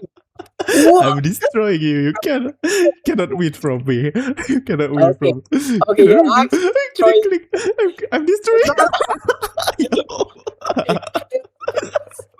This is not fair, bro. This is not fair. What's this? It's like a laser type of thing. What? You died by your own. You get hit by your own. No. Yeah, finally. So bad. Taking damage. Oh, because I rake. Wait, if you shoot this, you take damage. That's like so not fair, bro. Wait, I don't know when I shoot. Wait, what? You keep taking damage. God, it's so big. The hitbox is so huge. Okay, wait. I can reach it. Wait. I'm playing like hit and run right now. Okay, wait. Let's end the session, okay? Let's begin. I'm gonna make some changes, okay? Okay. Oh no. Sneaky. Let's end the session. Okay. Yeah, sure. Okay. What? What is this? Wait, I have like a fail tool. I didn't know this. What? No. I think, okay. what the heck is my... Okay, whatever. I just ignore it. It's kind of funny. If a humanoid have a character, the character is an instant that is a model.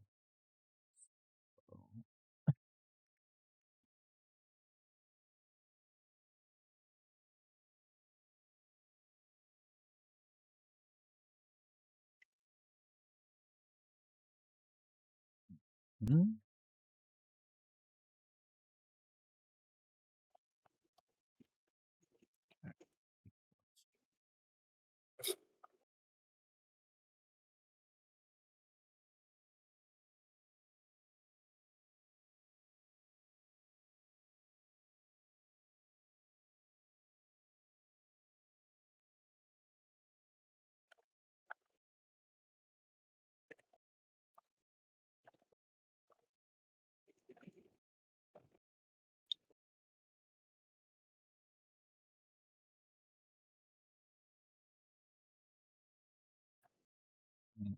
Okay, let's try again. Okay, sure. All right. I changed something. Let's go. Oh, in, what in. is it? No, come in. No. Okay, let's go. Let's go fight. Let's go fight, okay?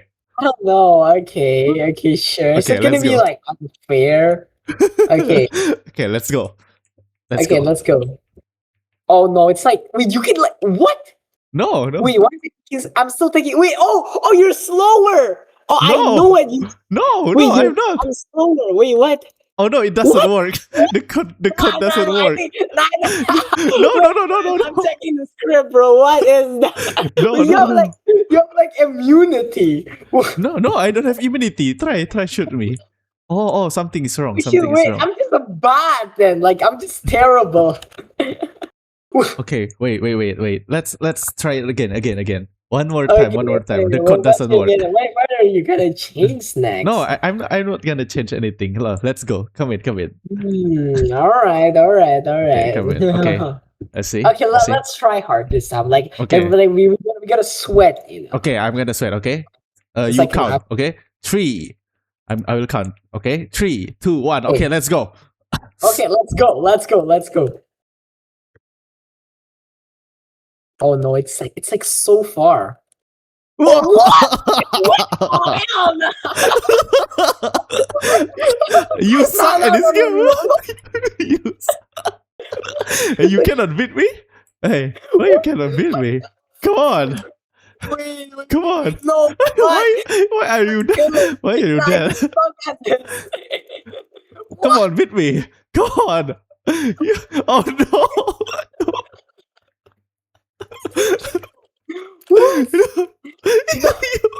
You can shoot by your own. You really like wait, let me see the script. Where is the script, bro? Where is the gun script? Nah. What? Oh, it's here. Oh, it's fire gun. Wait, where's the fire gun at? I'm deciphering it right now. No. What? Why is it says 0 result and 0 files? What? Wait, where is it? No. What the frick? Wait, why is all the script empty? No, what do you mean? What? It's because you need to end session first, I think. Oh hell no, wait. Okay, you know, yeah, that's not fair, you know. It's literally impossible. How am I gonna win? You need to try hard enough, you know. You need to try hard more. You one-shotting me. How is this unfair, bro? So this is what it feels like being a developer. I can cheat all I want on my own game, right? Aimbot, I think.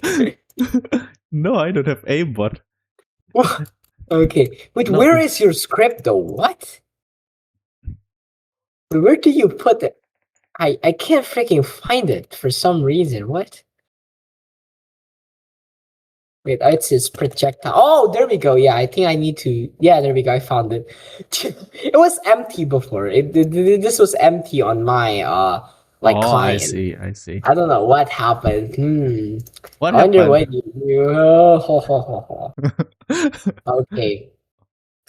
There it is. Oh, I should make this into damage. Okay. Okay. Well, what? There is nothing suspicious here. There's nothing suspicious. What is this what is this 6.6667? What is this? No, there is nothing. There is nothing. Okay, let's make it like a 1,000 distance. So like it's like a sniper. Okay, sniper sure. Killed. Wait. I hold on. What did you do to make it? Is it on starter character script? Wait, where is it? Where did you store the script to set my humanoid HP to like 10? Like I know it's somewhere. I'm gonna tell you. I'm gonna tell you if you surrender. I'm gonna tell you. No, I'm not surrendering. Wait. Wait, what is this? God. You'll never know. You'll never know. What? Wait, do you rename like okay, wait, I'm gonna search up like any scripts. Like any class with script.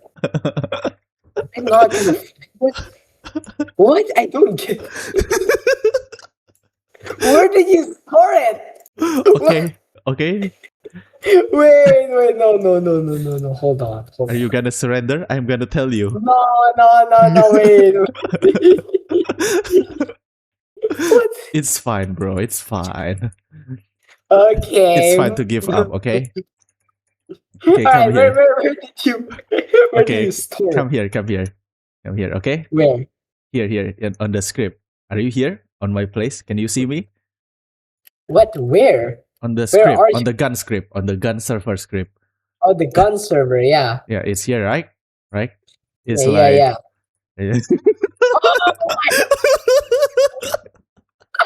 What freak you?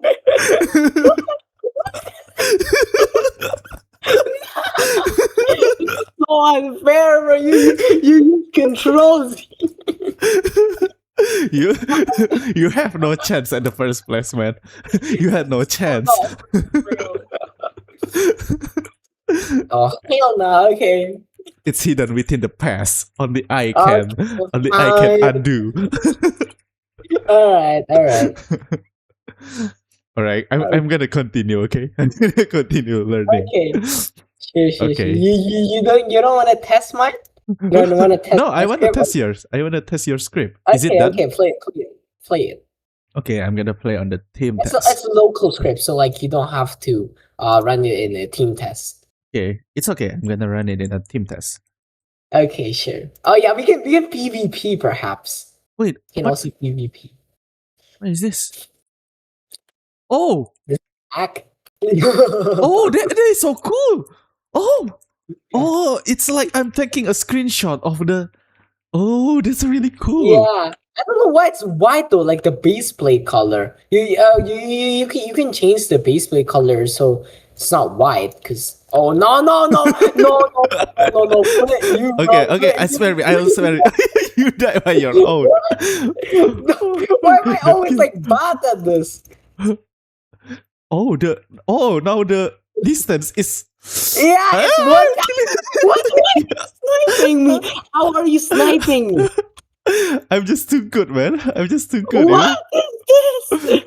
Wait, this is like based on like is it based on mouse position or is this based on like the gun part position? No, it's Oh. based on the mouse position. Okay. Well, No, spare me. You're gonna die by your own. Why are you winning? What? I didn't shoot. You shot yourself because you keep jumping. You keep jumping. Oh, wait, you can shoot yourself? Yeah, you can. Shooting myself. Wait, let me take a screen. Wait. I'm gonna win by default. You're gonna kill yourself. You're gonna kill yourself. You're gonna die. Wait, how is this even possible? I cannot shoot you. You can hit me. You can hit me. Try. You see? What? I'm dying. What? Dude, My avatar is smaller. My avatar is smaller. that's so unfair, bro. Okay. Wait, can I take a screenshot of you?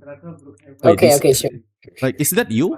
Like, is that you? Like Yeah, on the F? yeah. I cannot see you. Which one is you on the thingy? Yeah. You cannot see me. I know you cannot see me. When I press F, I cannot see you. It's. Let me track a screenshot here. I can see. Who is this? Is it myself? Wait, I don't No. understand. Hmm? I don't understand. What Wait, is this? What is this red? Oh, this is myself. The red thing is myself. Yeah, it's based on your humanoid read part color and like Oh, so. that is Yeah, really cool. unfortunately, you cannot really detect accessories color since it's a mesh. But yeah, I for understand. base part, yeah, you can. Wow, this is so cool. What do you use this for? Okay, I'll explain it to you. Go to the Okay. so where did I put the script again? Oh, it's on Started UI. And it's on the local script. Oh, it's here. Yeah, like on this thing, it's kind of like, yeah. So basically, Mhm. you get the current camera. The main actual magic from this script is it comes from the line 53. Line Mhm. 53. Oh, okay. This is based on your screen. This is based on your like screen. And Mhm. what I did here, it basically I just raycast like every single pixel like 80 by 80, right? On Mhm. the my camera. Mhm. Net. And then after that, I cast a raycast here. The Mhm. max distance is 500. I cast like a 500 towards the camera. I don't know how to explain it, but yeah. Basically, you get the Mm-mm-mm. point, and then after that, it will get the instance color, the base part color, and it will just assign it. It will assign it to here. I mean, at first I was gonna make like a cool twin service, but because there's like a 80 by 80 instances, which is like 6,400 frames, it kind of lags and it didn't play the tweet. Mm-mm. Yeah, 6,400. yeah, because you can see the here the constant value. I put a 80 for the grid X and grid Y. Mm. Technically, you can put 40 here, and it's still gonna be like kind of the same. You can try. You can try. Okay, let me try. Okay, sure. 40. Yeah, So it's yeah. It shouldn't lag. Yeah, on it didn't 40 like, yeah. it shouldn't lag. It didn't like at 40. Yeah. Yeah, yeah. So it only lags so it's on.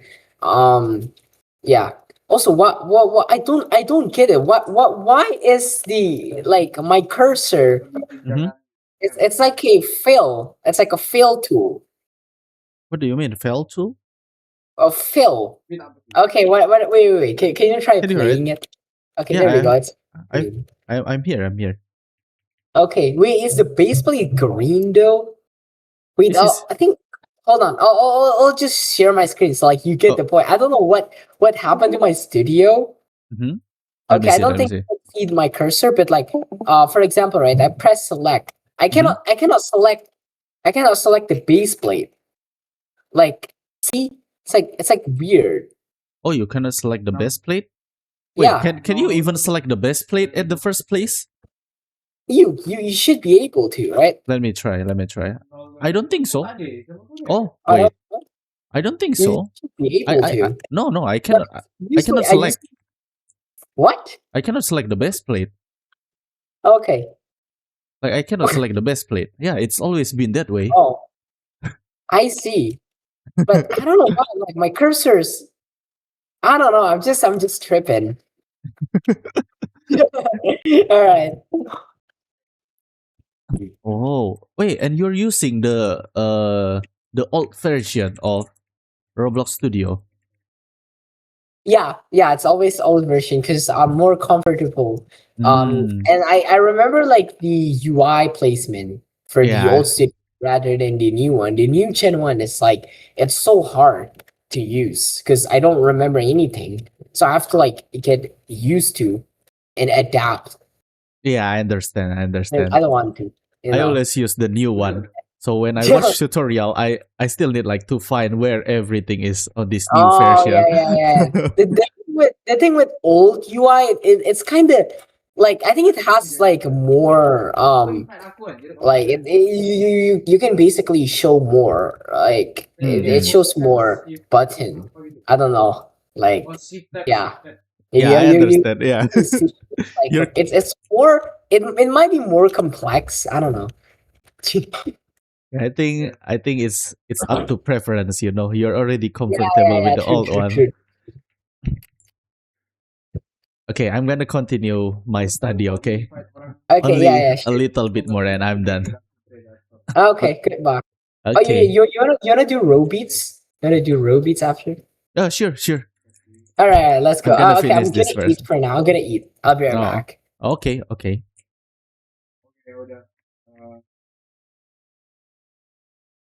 So, guys, you guys cannot hear like what my friend is talking about, but he's there. He's there. friend voice reveal at day 30, okay? So yeah, you can only hear me like talking by myself, but I have friends, okay? As you can see, I played with him, I shoot him, I cheat a little bit, but it's fine. Wait, how can I move my mouse? Wait, what? Oh, okay. Gonna go back to test. And he makes such a cool script. Like, I kinda understand what this does and how, like, oh, yeah, I kinda understand what this does. So let's see script. This has something to do with raycast, right? What the raycast do here is, where do he use the raycast even? Has the params here, and then oh, here is the raycast. Ray equals camera. Oh, I forget camera too. Now I can have the camera viewport size. I think there is something to do. Like yesterday, I don't remember when I'm learning about camera, I forgot what I'm learning about. When I'm learning about, I think it's camera manipulation. So I learned that I can use like get parts obscuring target. I can use cast point. So there is a position in my camera. So I can like cast a position on a part. So there is a part, I can get that position. I make a little offset from it. Yeah, I remember like like, just a little.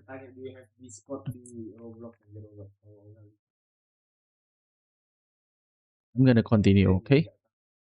Okay, so one thing I forgot to do was add to our excluded parts table. Now you might be wondering, what should we add to the excluded parts table? Well, there's two important things. So we're going to do say table.insert, and then for excluded parts, we're going to include the player.character. Oh, so that's what that's what it means. So that's what I'm missing. I see.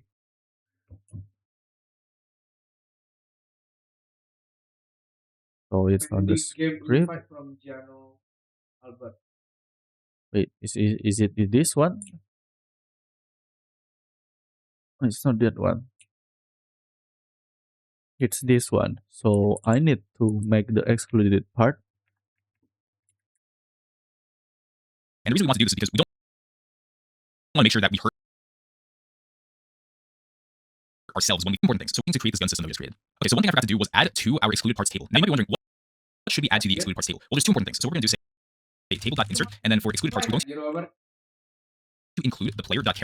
Oh wait, Colbert. Account Colbert tuh Asia kalau. And the reason we want to do this is because we Player.character. don't want to make sure that we hurt ourselves when we fire the ray. And also another thing is over here in our Player. visualize ray function, we want to make sure that we add the ray itself into the excluded part because we don't want the part to be able to interact with each other when we shoot multiple rays at the same time. So we're just going to copy the same thing here and paste inside here, but instead we're just going to add a new part instead to our visualize ray function when we shoot multiple rays at the same time. So we're just going to copy the same thing here and paste inside here. But Mm-hmm.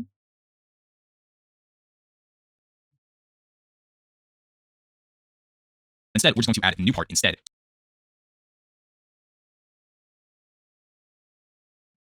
to our visualize ray function. So I wanted to clear that up to make this gun system even better to actually use the raycast parameters. Hey, post edit here. So it turns out there's actually a few mistakes that I made with the raycasting gun script that we just created, and I just want to quickly address what these problems are and how we can create a fixed version for this, because the script that we have right now technically works, but there are a few issues with it that can make this problematic, and so I just want to quickly address them. So if we don't have our scripts, there are two problems here. One is we're using excluded parts as a global table, which can actually cause memory leaks based on the Oh yeah, it can create memory leaks because it destroyed this, but it always have the like it is always inserted and it's never. way that we've implemented this. And another problem is if we scroll down here, we can see that raycast is being fired before the visualize ray method. And then raycast. Now you might be thinking it caused memory leaks based on the way that we implemented this. And another problem is if we scroll down here, we can see that raycast is being fired before the visualize ray method. Raycast is being fired before the visualize raycast method.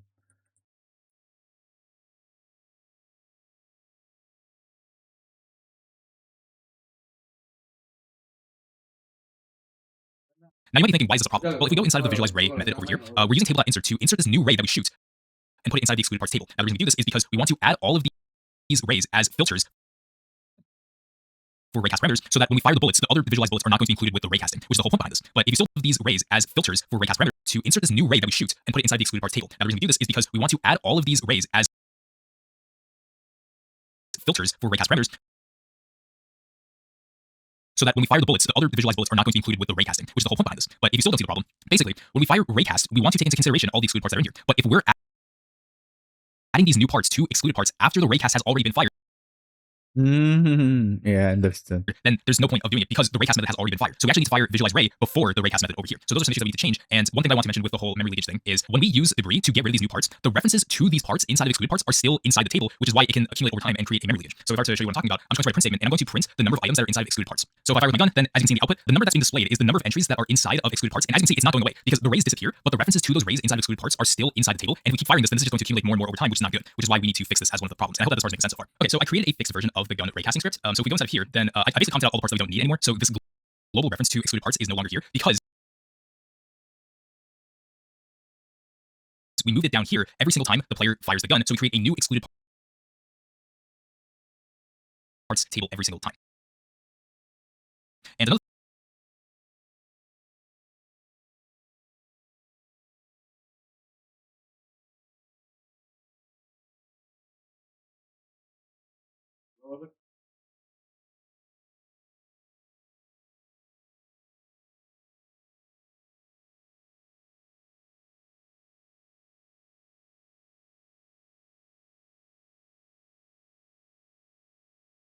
thing that changed was this visualize ray function is now being Is visualization folder. fired before the ray.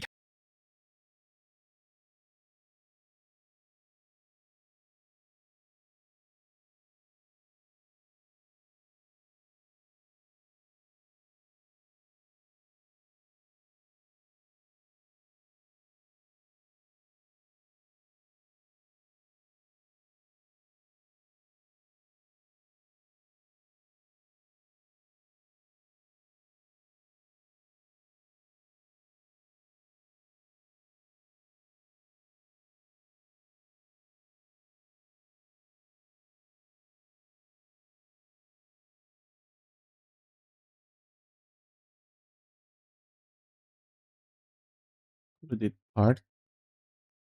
Someone just chat me.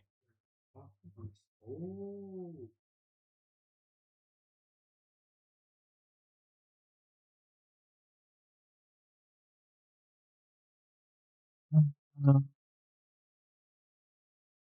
So now the ray result, we have the ray result. Oh, workspace the raycast. So we make the raycast. The raycast is raycasted here.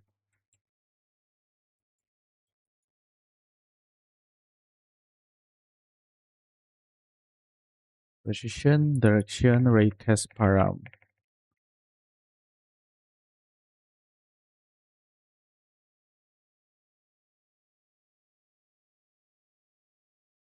Oh, don't forget the filter type.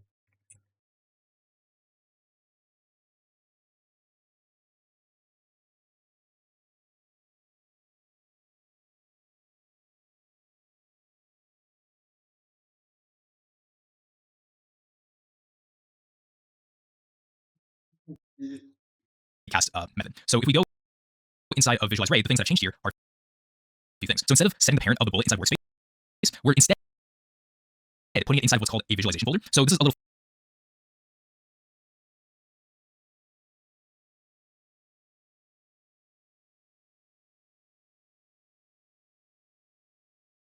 Code folder. instance, the new folder.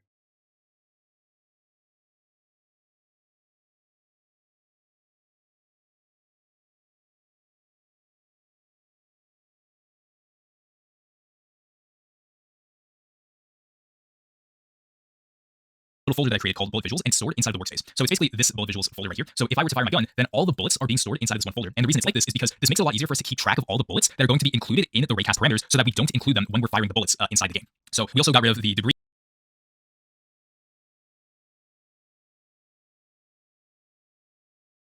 method, and instead what we're going to do is simply return the new part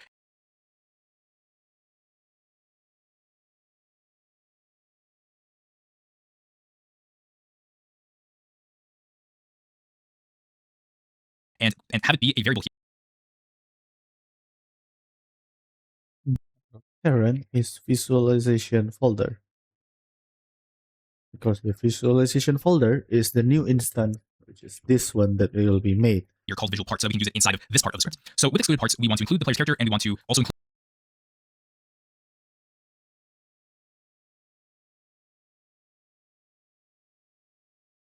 everything that's inside the visualization folder with all the bullets. So another thing is I also got rid of all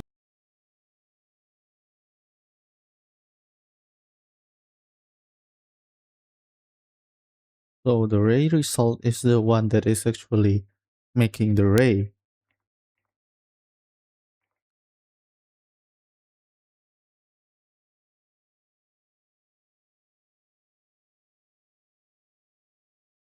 the visualize array methods over here. And I also completely got rid of this else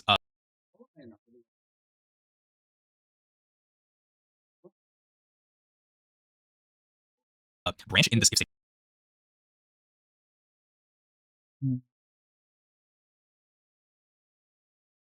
Kita berdua Right here because bisa we don't really need ambil. it. And at the very end here, I added the game debris.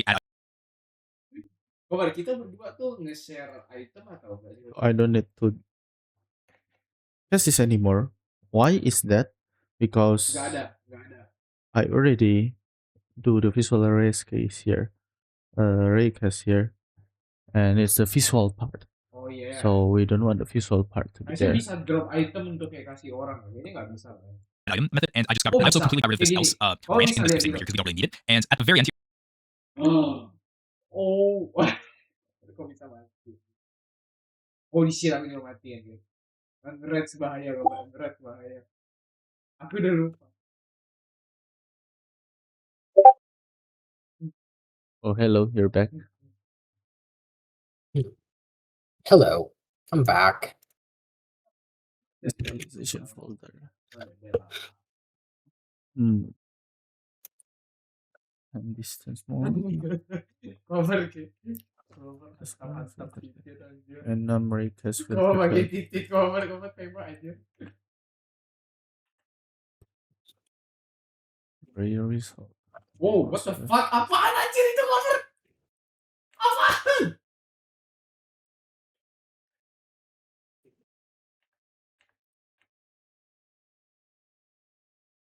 So ray result print a character humanoid then change the color. Image will become like one.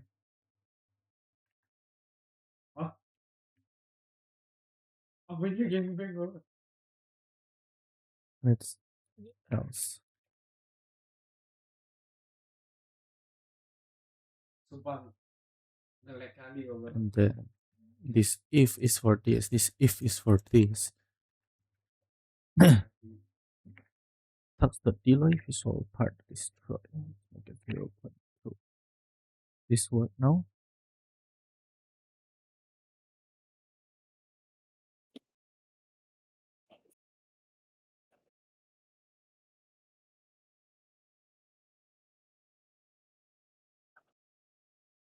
Then let's make this nothing part. Let's Just this go, one. let's go. Let's disable it.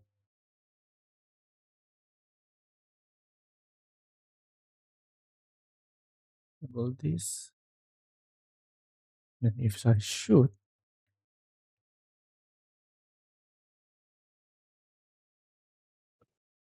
Ini early game-nya memang macam titik ya. Kok dulu aku tak merasa kayak titik ya. Kayaknya gara-gara bermain. Oh, okay.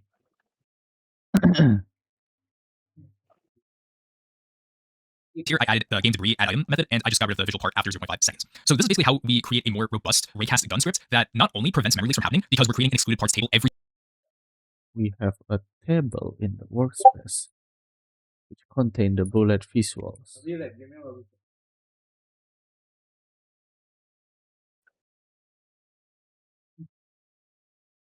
Wait, why the color is like blue now? Oh, kita bikin build sendiri loh. Kita jangan lihat code itu pasti seru.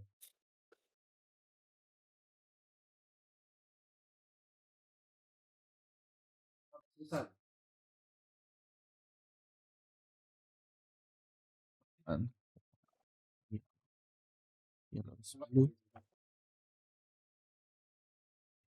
green.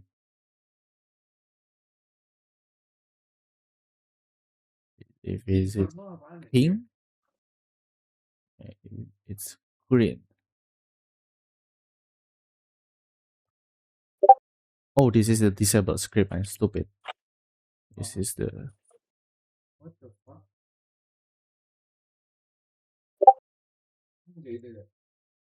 Itu dari dulu udah ada.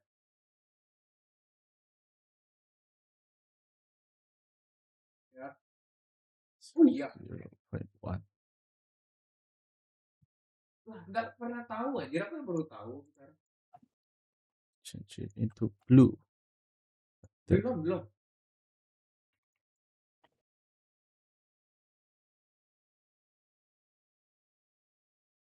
Tahu lah ya.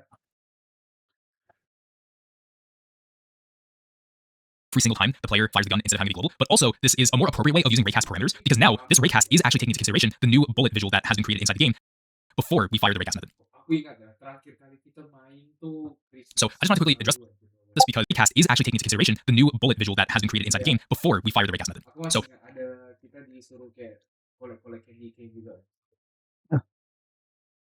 Oh, the visual part is to be destroyed. Okay, I understand. Iya anjir gila ya. Macam tak berbeda. I just want to quickly address this because if I left the current script as is, then you probably would have been misusing the raycast methods inside of this video, and I do not want that, so I just want to quickly address it. And if you still are watching up until this point, then I really appreciate it a lot. I do put in a lot of time into these scripting tutorials, and there's not that much left on this episode, so I want you to keep in mind as you follow through the rest of this video is that I'm still going to be misusing the raycast parameters, so I just want you to keep it in mind as you follow through the rest of this episode. That's all for me. Thanks. So I want you to keep in mind as you address it. And if you still are watching up until this point, then I really appreciate it a lot. I do put in a lot of time into these scripting tutorials, and there's not that much left on this episode, so I want you to keep in mind as you follow through the rest of this video is that I'm still going to be misusing the raycast parameters, so I just want you to keep it in mind as you follow through the rest of this episode. That is all for me. Thank you so much. Now you might be asking yourself, is it possible to change the shape or the size of these rays? Because theoretically, raycasting is when you shoot a very tiny, thin, invisible ray inside the world. But if we want to utilize the functionality of raycasting, but instead using different shapes and different sizes, then it actually is possible. We can use things like block casting, shape casting, and sphere casting that can make bullets that look something like this. So we can use things like cylinders with different sizes, and we can use things like blocks to achieve the same effect, but instead have like a bigger volume. So that's the definition of these shape casts and block casts and things like that. It's basically raycasting, but if it had volume. And so I think this is something really important to understand when you're utilizing this inside your Roblox games, and we're just simply going to take our existing gun script and we're just going to modify it to use these casts instead of raycasting. So let's go ahead and go do that right now. Okay, so we're going to modify our current gun system to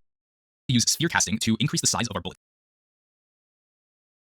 Sphere casting. Oh man. And basically what we're going to do is we're going to go to our script, and inside of our remote event, we're just going to change two things. The first thing is instead of firing raycast, we're going to fire sphere cast instead. And this takes in 4 parameters. Oh, there is a sphere cast. That's cool.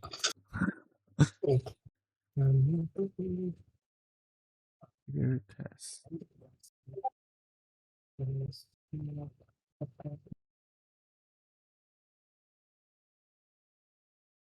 Parameters instead of 3. So we still have the origin, the direction, and the raycast parameters. But as part of the second parameter, this is taking what's called a radius, which determines the radius of the spherical shape in studs. So we can set this to be a number like 2, but we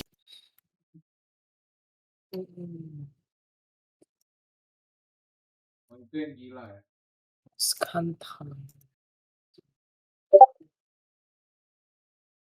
Position, radius. Aku Oh, lupa dah kayak game ini kita kayak ngapain. we can also just create a variable here by saying global Kita nggak bullet skip, radius kita equals nggak 2. kayak nge-speedrun. Udah lah, main santai. Aku lagi mau main santai. Aku lagi nggak mau speedrun.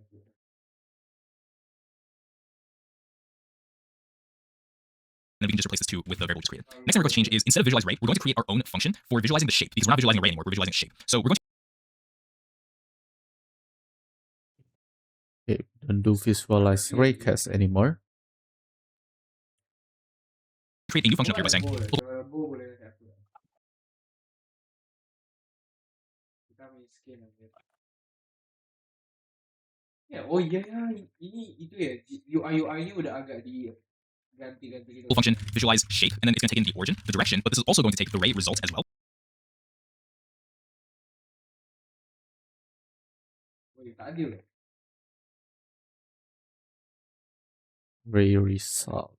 And this is what we're going to be calling instead. So we're going to function visualize shape, and then it's going to take in the origin, the direction, but this is also going to take the ray result as well. And this is what we're going to be calling instead. So we're going to say visualize shape, origin, direction, and then the ray result.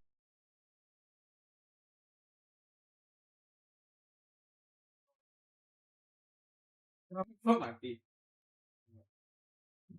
Just like that. And I'm also going to copy that and paste it down here as well. Okay, so here's how it's going to say visualize shape, origin, direction, and then the ray results just like that. And I'm also going to copy that and paste it down here as well. Okay. So we're going to say visualize shape, origin, direction, and then the ray results just like that. And I'm also going to copy that and paste it down here.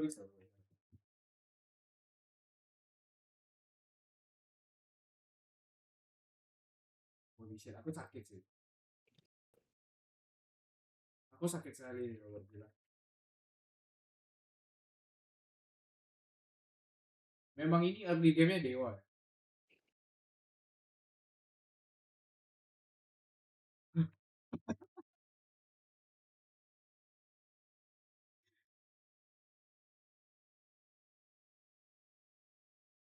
Nanti aku kayak mau main Viking.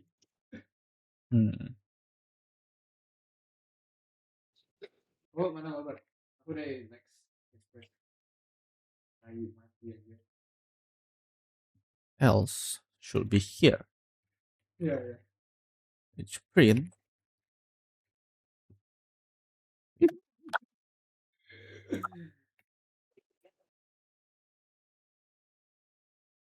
Emang detail itu nama aku. Here as well. Okay, so here's how this is going to work. We're going to create a visual. Aku lah.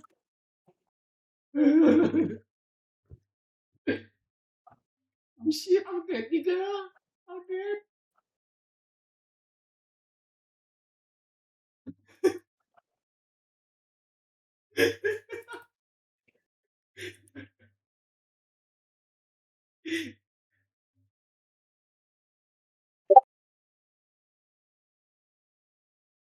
Aku masih ingat kau dulu main The Butcher dulu kan. Masih bearable lah dibandingkan Putra Telur.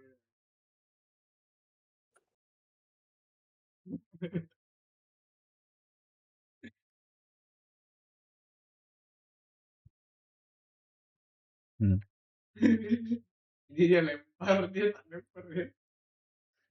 Oh my god, slam. Oh my god, slam.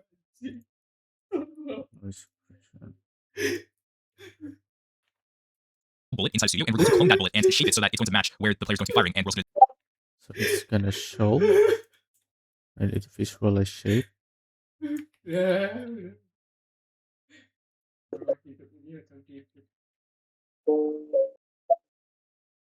Udah lah, aku rasa punya aku masih di jalan cover lah.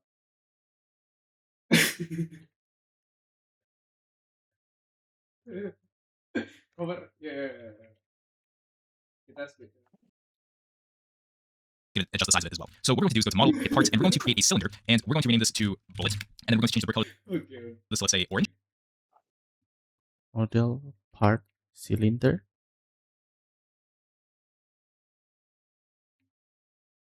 And we're going to change the material of Bullet. this to, let's say, neon. Cover gimana? Say neon.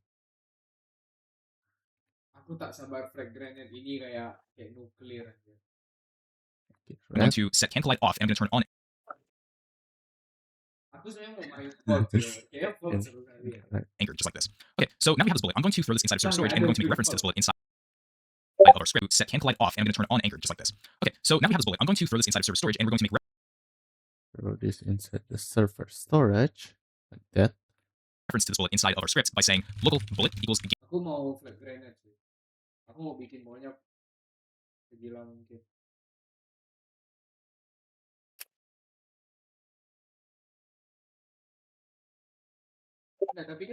dot server storage dot bullet, just like that. So now what we're going to do inside visualize shape is we're just simply going to clone the bullet. So we're going to say local new bullet equals.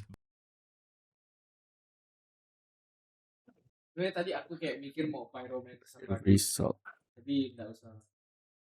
Nggak usah.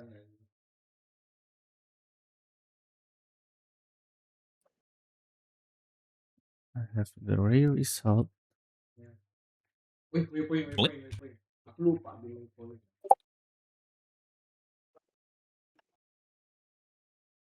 Colon clone, and we're going to set the parent of this new bullet. So new bullet parent equals workspace, and then we're going to use table dot insert excluded parts.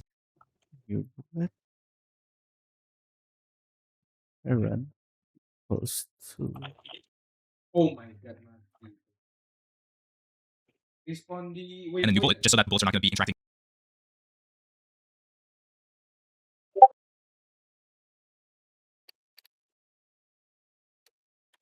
Dot insert excluded part. Oh, it still have the excluded part right there. Okay. Oh, I understand.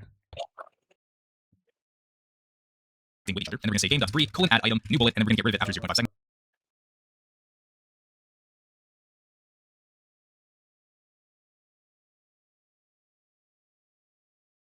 Oh, but angelic key.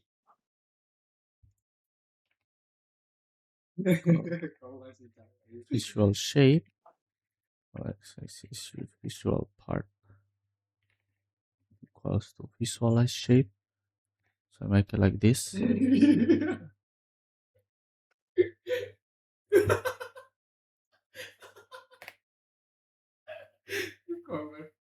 Satu-satunya redeeming quality kamu tuh kamu bisa terbang tak jelas aja. Ray result.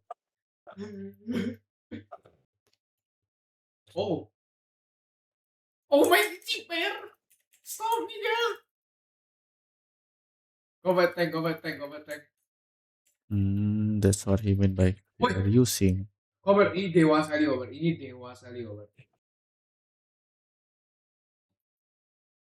Kau dapat relik apa? Aku dapat relik yang cukup dewa.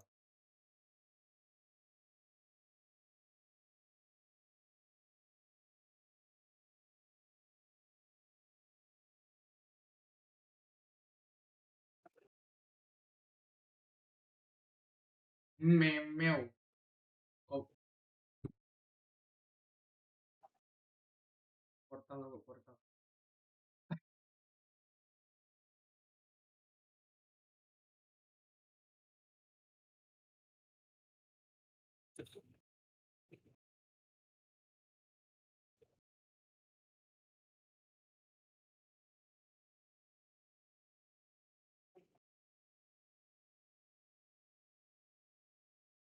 That's the new folder.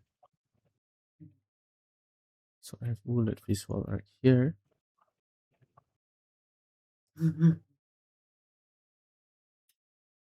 So new bullet equals instance the bullet clone, and then new bullet parent equals to visualization folder.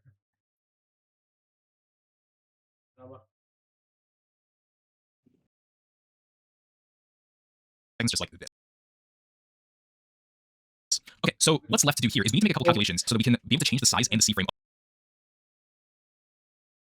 Beneran tak ada damage anjir, holy shit. of this bullet accurately. Okay, so we need to calculate a few things before we continue. So the first thing is the position of the end result, or the position of the goal, if that makes sense. So basically what I'm trying to say is that we either hit something with the ray that we shot, and we're just going to get the position of that, or if we don't hit anything, then we're simply going to get the origin plus direction that's going to give us the information about the position. Another thing we need to calculate is with that position and with the origin point, we want to be able to get the distance between them as well, because that's going to be useful for us to know the size of the bullet. And we also want to get the midpoint so that we know where to position the bullet when we shoot it out into the world. So if we go inside our script, we're going to calculate these three things on top of here. So we're first going to say local position equals, and this can either be one of two values. So we're going to say if ray results then, so if we actually did get a result from shooting the ray, then we're just simply going to say ray results dot position. Otherwise, we're just going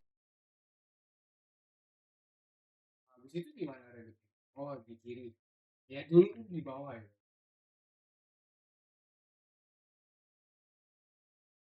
to calculate the origin plus the direction, just like this. Next thing we're going to do is calculate the distance. So we're going to say local distance equals open close parentheses. We're going to take the position we just calculated. We're going to subtract that from the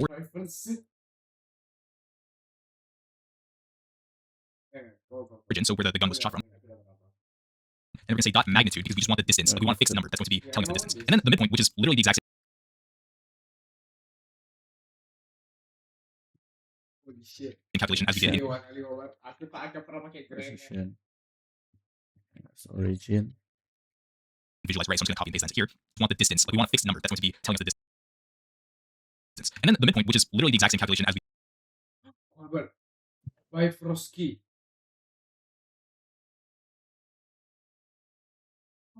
Hungering blood of Midpoint. did in visualize, right? So I'm just going to copy and paste that here. Okay, so now we have this. Let's change the size and C-frame of this. So with this bullet is a cylinder. So we need to figure out a way to make this cylinder work with its size and also its C-frame. I'm going to show you what that looks like here. So we're going to say new bullet dot size equals vector3.new, and inside here we want the x to be.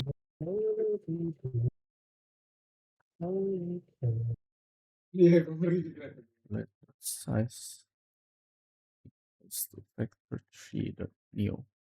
The distance. So if we were to fire from the origin over to that wall over there, then the x is just going to be the distance. So for the y and z, these two are going to be the same numbers because it's going to be a perfect symmetrical sphere that looks like this. And if you have taken geometry, basically a radius is like half of a circle if you were to determine the distance from the midpoint to one of the symmetrical sphere that looks like this. And if you have taken geometry, basically a radius is like half of a circle if you were to determine the distance from the midpoint to one of the outer edges of the circle. So if we want a full circle, we want the diameter, which in this case that's what's called, which is basically the bullet radius times 2. And for the z, it's going to be the exact same thing here as well.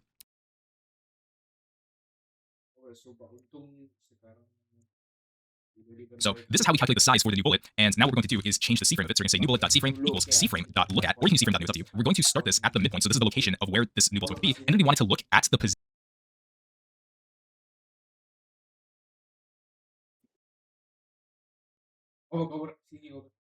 Let's look at return a C-frame with the position of first vector 3 and another rotation pointed towards second. Enggak mati aku di tempat selanjutnya. Aku masih belum punya apa-apa. Position. So we want to make it look at the result of the ray, or if it didn't find a result, then it's just going to get the origin plus direction, and that's where it's going to be facing. Okay, but Wow, dewa ya. here's the problem though. So right now, if we go inside the game, hit test and hit play, and if we were to try and fire this right now, so what this is going to do is, as you can see, the bullet is not oriented correctly. We can see that the size of our bullet is a lot bigger now because we're using sphere casting instead of ray casting. But we just simply want to orient this in a way so that we can actually make the bullet fire from the point to the direction that it's trying to hit. And what we can do is just simply change the orientation of it. So if we go inside our script, we're just going to multiply this by C-frame.angles, and this takes into account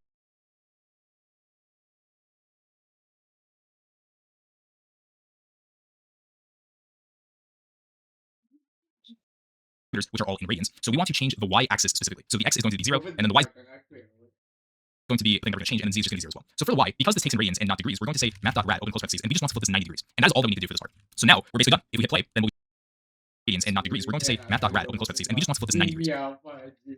Mental red 90 0. Oh my god, fucking bitch. Result.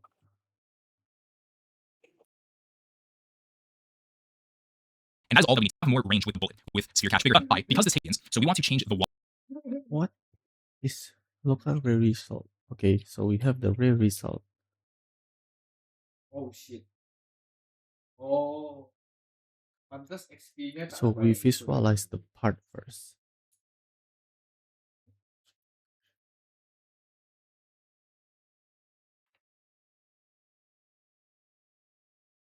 Oh, oke. Itu semuanya blocking. Something's wrong.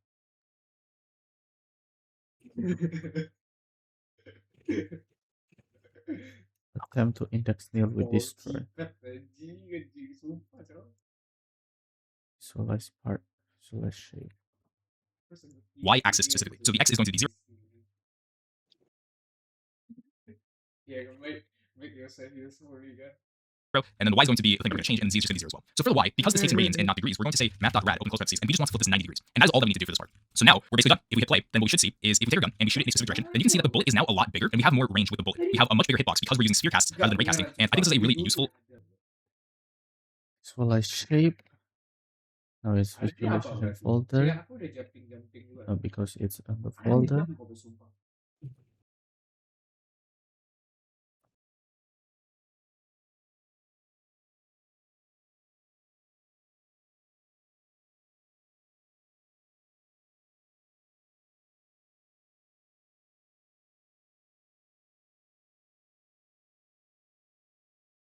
way of using sphere casts. But of course, there's many raycasting inside of scripts, and this is definitely one of the most fun episodes that I've been able to work on the channel. And I apologize. Casting has a wide range of practically catered to, like, do you want to support just to get the word? That would be really appreciated. Around this long in the advanced scripts.